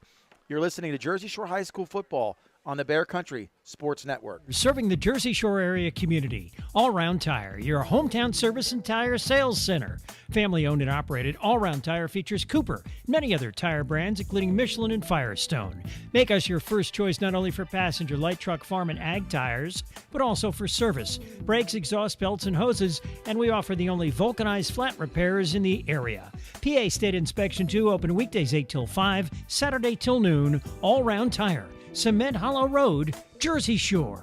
WQBR 99.9 FM. Nate Carpenter, Doug Byerly about to start quarter number 4 here. It is week 9. Brashear came in tonight. The Bulls came in south of Pittsburgh, in and around the Pittsburgh Central City. They are 2-6, 2-6, soon to be 2-7. The Bulldogs looking to win another one here tonight, up 63-0. You've heard that right. Carson Watkins currently in at quarterback. It'll be 1st and 10 at the 15-yard line. So Dubs Bloom moved over a position to center for the Bulldogs. Snap to Watkins, and he's all alone. And, with the nature of that run, it was effective. What will be interesting for Carson Watkins, and these snaps are so important, like you talked about a couple minutes ago, when he sees a lane that's open, he needs to go. There he made a nice move, got a couple yards, all positive, but Carson has the ability to kind of split those defenders and turn that one into a bigger gain or a touchdown on a play like that. So it'll be 2nd down and 4. Play clock down to 12. Try to get that inside of 5. To keep the game clock moving. High snap. Dubs Bloom airmails it for a loss at 10. But I'll tell you what, he has a future as a punt snapper. You know, what's interesting, that's hard for a guy as big as Dubs Bloom to snap it back there low and on a line because everything for him is high. It's in there, and, boy, he extends that arm back, and that one kind of airmailed it over Carson Watkins' head. So it erases a nice run by Watkins on that. Going to set up a 3rd and 20 here for the Bulldogs. I'm a big Dubs Bloom fan, so I love the kid. So, hey, things happen. He's getting the reps he needs to grow in that spot. Trips left. Watkins in the gun. Snap is high again. Carson Watkins. And in fairness, that wasn't that high. Yeah, that was handable there, right through the hands of Watkins on that play. Again, ball at this point, a little slick, a little muddy on that as well. So 2 consecutive negative plays on those bad snaps. Put the Bulldogs back. They're just going to bring the punt team in and pooch this one away by Brody Herr. Running clock, 10 minutes to go here, 4th quarter. Bulldogs lead big. Scored early and often in this one from Thompson Street Stadium. They are up 63-0. Yes, Brody Herr tonight, 9 of 9 on PATs. A big night for him. Punting here on 4th and 32. He does get this one. This low pooch. And to be fair, you know, we're seeing some things tonight that are being done, you know, intentionally. Because I know Coach Gravish, anytime you have an opponent travel the distance they have, you want to keep things respectable. Yeah, and Brody was a little frustrated with himself. He meant to pooch that one, but he didn't get a good pooch off there. It kind of went off the side of his foot and kind of fluttered out there. Turns into maybe a 15, 20-yard pump, but he really wanted to try and punt it down there, work a little bit on pinning your opponent, you know, deeper in their own territory. But the Bulldog defense back on, led by number 14, Trent Severino. And great to see, again, everybody on the Bulldog sideline getting multiple snaps here in the ball game, really starting in the 2nd quarter. Yeah, next to Severino, you've got Aiden Palmatier, number 66. Gage Watkins, I think. Gage Watkins, yes. Trips right in the shotgun, 1st and 10. Look deep. They're going to go deep one time. Nice. Oh, and he nearly had it. Malk on the coverage, but number 7 in and out of his hands. Stephen Debbie was there. Really solid job by Taylor Malk. Good coverage. Ball was right there, but then Malk didn't give up on it. Got his hands in there, battling for the football, able to knock that one away to prevent the completion, and that's what you want to see. You know, the game is well in hand. You don't want to get sloppy. Still work on your technique, and Malk used good technique there to knock that ball to the turf. The Bulls looking to get something started here. 8:25 to go, 4th quarter. It is 2nd down and 10. Meadows in the gun. Goes to the hot read.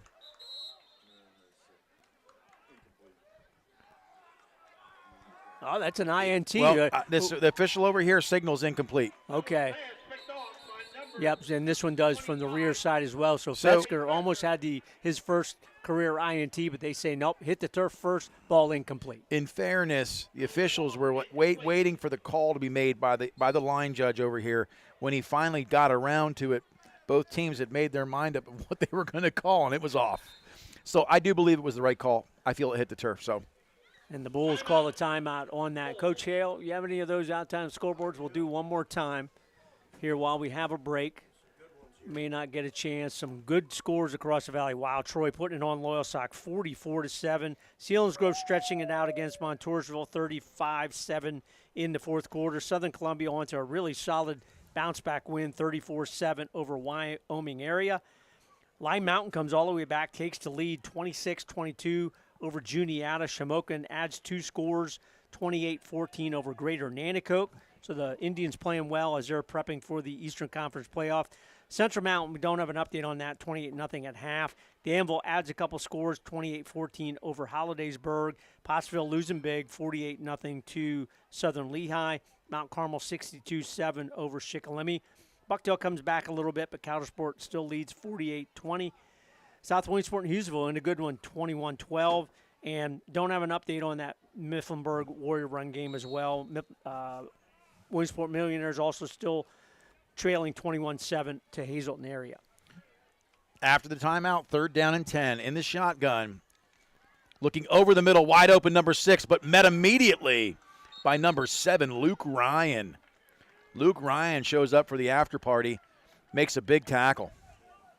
Milton Canton 14-7, Black Panthers over Canton in the 4th quarter. And how about that? Bellefonte may get their first win of the season. 3rd quarter, though, sometime to go, 8-7 over the Huntington Bearcats.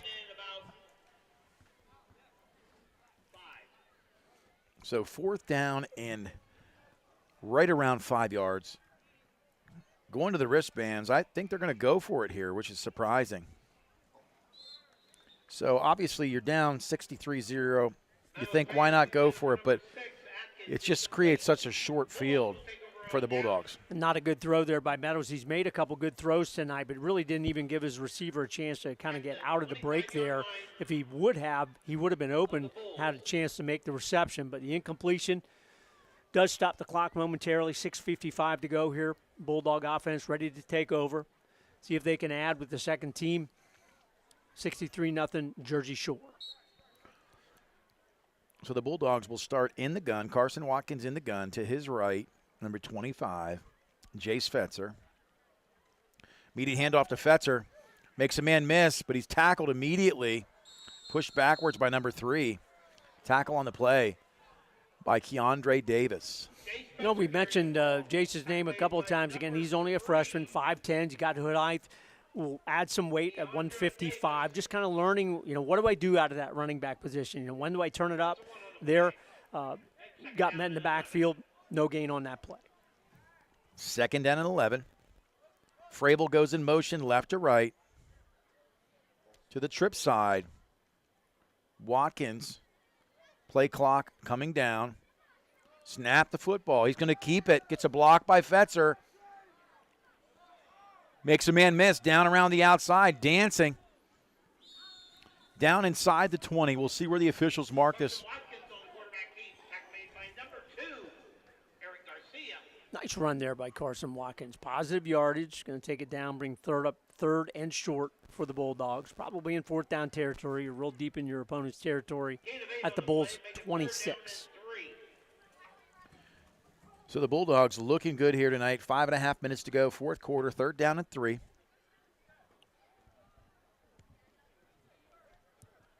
Once again, they want that play clock to click down to around 2. Snap is back. Fetzer up the middle. Fetzer picks up a couple down inside the 20-yard line. Make that the 15-yard line. That's going to be a 1st down.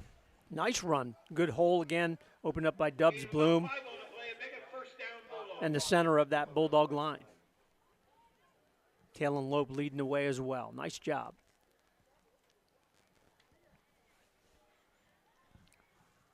So it is 1st and 10. Ball on the 13. Watkins, play clock, running down. Snaps back. Fetzer gets it again. Makes a cutback. Tiptoes. Down inside the 10, down to around the 5. We'll see where the forward progress is stopped.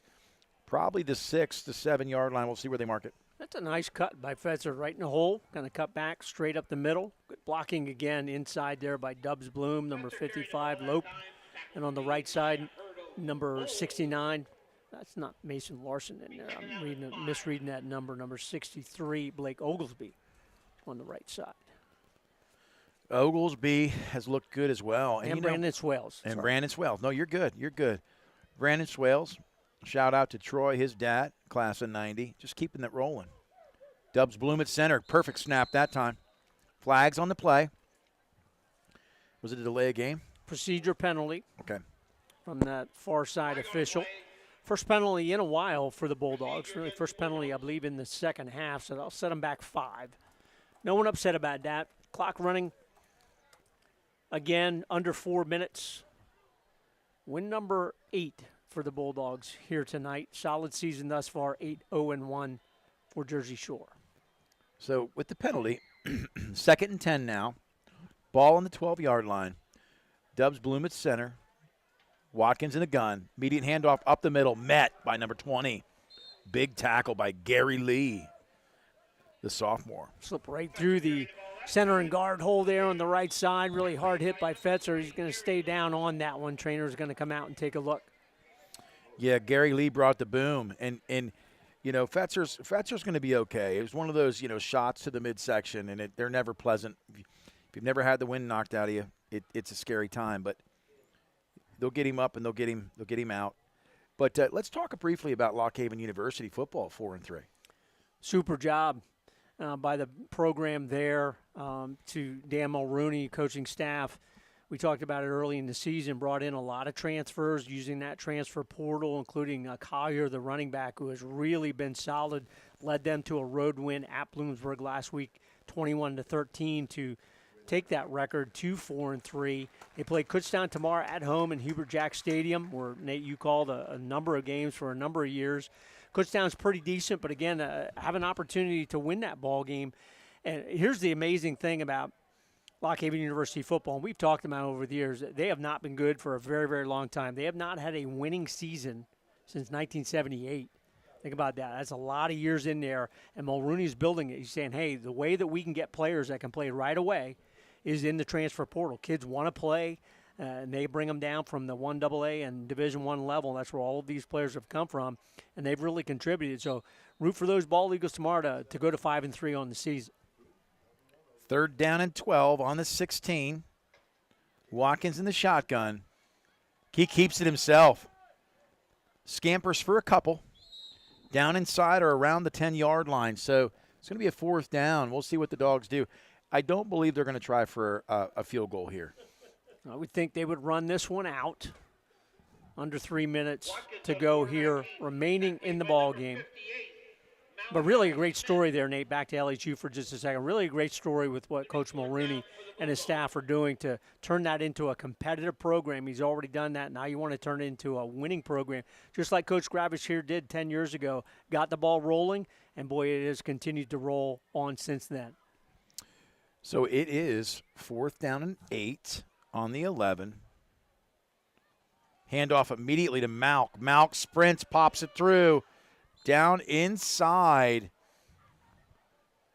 the 5-yard line. And what's tough about this, Doug, is that may be a 1st down. Well, it is a 1st down, no question about it. Nice cut there by Malk in the hole to veer off to the right side and convert that 1st down. Have to wonder if he gets it in or if he takes a knee. They're trying to get Fetzer a touchdown, but at the same time, I would take a knee. Yeah, they're bunching it in here in that victory formation. Again, don't want to rub it in 63-0 against the Brashear Bulls. They've made that 3.5-hour drive and clearly outmanned here, all the damage done by the Bulldogs in the first quarter. So Carson Watkins lines them up. They're going to take a couple knees here. We are under 1:30 to go here, remaining in the ball game. You know, the first drive or two, Nate, the team from Pittsburgh looked like they might be able to break a play and really had a chance for a long touchdown pass, and the receiver hit right in the chest and dropped that one. And it really kind of turned from there, or the Bulldogs turned it on. Ashton Schwilly got things rolling with a dynamic 79-yard punt return after Brashear had picked up 2 first downs on their first drive, and that first of the her PATs made it 7-0, and the Bulldogs really rolled since then. Tate Secrets added a couple. Elijah Jordan added a couple, including one 15-yard touchdown pass from Jaron Loomis.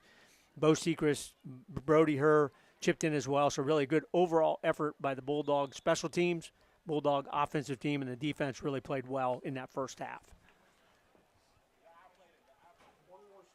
So there'll be one more snap here to run the clock out here in the 4th quarter. Again, tomorrow, Lock Haven University will face a good Kutztown team. They're trying to go 5-3, currently 4-3. That's a game that will be on the Bear Country Sports Network, 99.9 FM, WQBR. 20 ticks to go here. They're going to let the clock run out, and I believe that's going to be a wrap, Doug. They're going to end up running the clock out here. They're lining up to shake hands, and with the 3-hour and 20-minute ride home, probably more like 4 with the bus. They're looking to get on the road as quick as they can, but I know not before they get fed here in Jersey Shore. We'll be back right after this for your Mountaintop Inn and Provisions Player of the Game. Final score 63-0. Bulldogs over the Brashear Bulls. You're listening to Jersey Shore High School football on the Bear Country Sports Network. Your local area insurance agency is McMahon, Ferguson & Associates.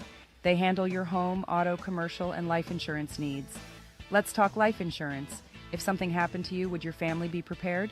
Let McMahon, Ferguson & Associates craft the perfect Erie life insurance policy for you. Call 570-398-4090 or visit 1020 Allegheny Street, Jersey Shore. Your local Erie insurance agency is McMahon, Ferguson & Associates.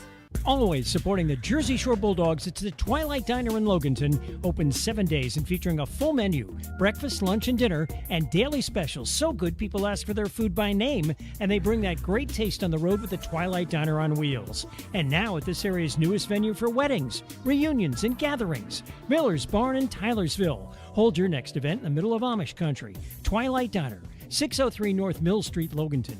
570-725-3911 for takeout. A proud supporter of the Jersey Shore Bulldogs, TLC Fuels is a family-owned local business. Established in 1998, TLC Fuels serves residential, farm, and commercial customers from their Jersey Shore location just off of Route 220 at the Pine Creek exit. From fuel oil to diesel fuel and gasoline, TLC Fuels has thrived on a consistent dedication to you and your family. Call 570-753-5722 today. Get ready to hit the road with these great trips through Susquehanna Trailways this fall. Every Saturday in October, enjoy the Pine Creek Rail Trail shuttle to Wellsboro. November 23rd, the Macy's Thanksgiving Day Parade. 2 events, November 25th, New York City Free Day and a trip to Atlantic City. Christmas is coming and Susquehanna Trailways gift cards are available. Make sure you're on the mailing list. Update your mailing address. 2024 tour books will be mailed in late December.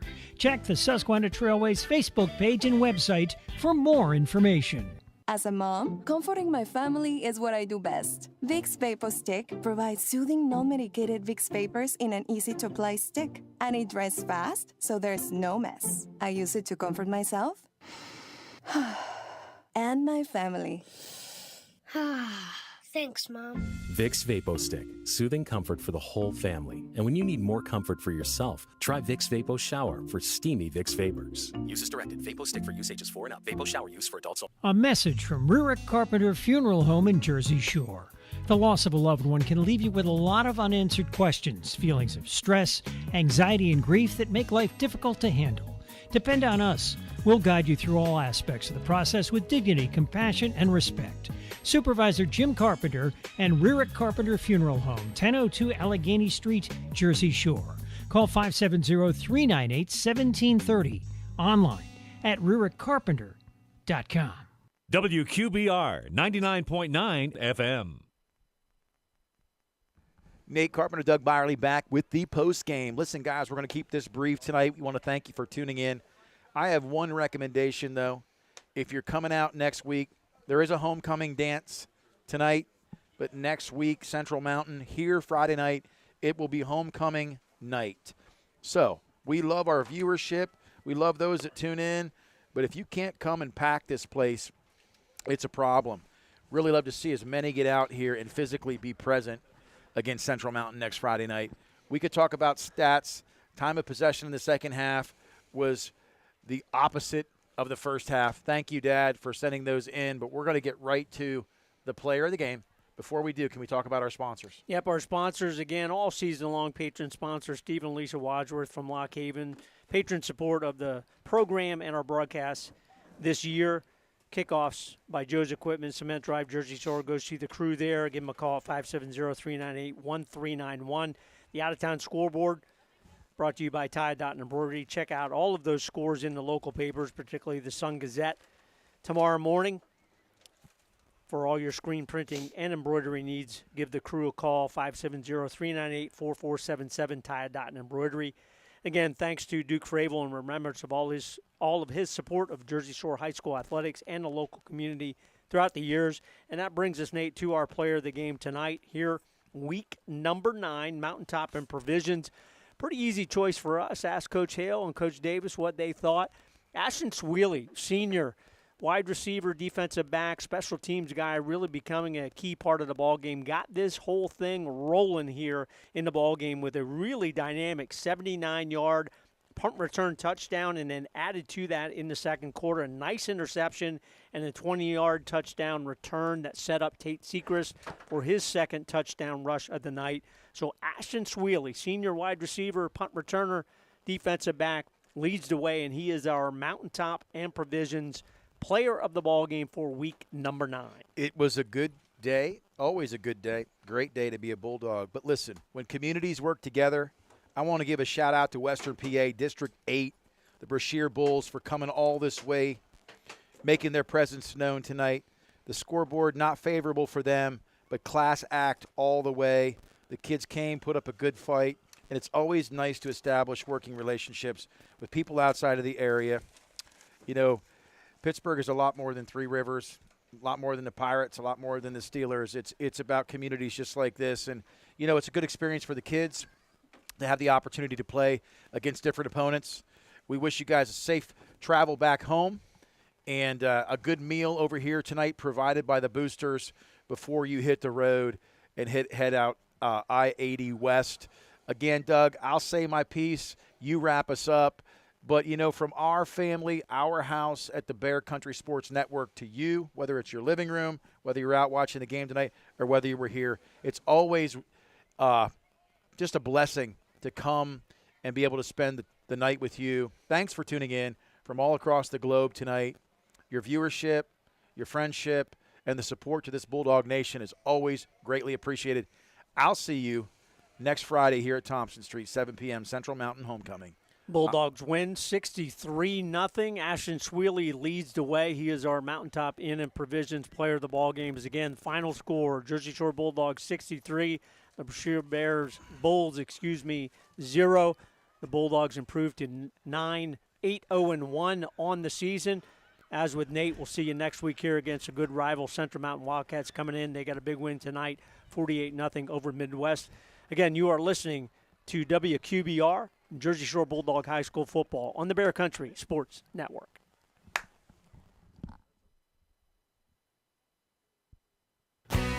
Thanks for listening to tonight's game, brought to you by Hollick's Coal and Oil, Alexander Kia, McMahon Ferguson & Associates, Susquehanna Trailways, B.A. Mikeslow Electric, the Dave Winkleman team at Anchor Realty, Jiffy Market and Deli, Burgundy, Gleghorn and Hafley Insurance, TLC Fuels, Napa in Jersey Shore and Mill Hall, Jason Everhart, State Farm Insurance, All Round Tire, X-Agway, the Twilight Diner and Miller's Barn, Ballbirds Brewing Company, Muncie Bank and Trust Company, Fager Insurance, Joe's Equipment, Tie Dot and Embroidery, Rurick Carpenter Funeral Home, Mountaintop and Provisions, and River Valley Internet. Next week, Thompson Street Stadium, the site, Cats and Dogs, Jersey Shore and Central Mountain. Pregame 6:30, kickoff at 7. See and hear that game on the Bear Country Sports Network.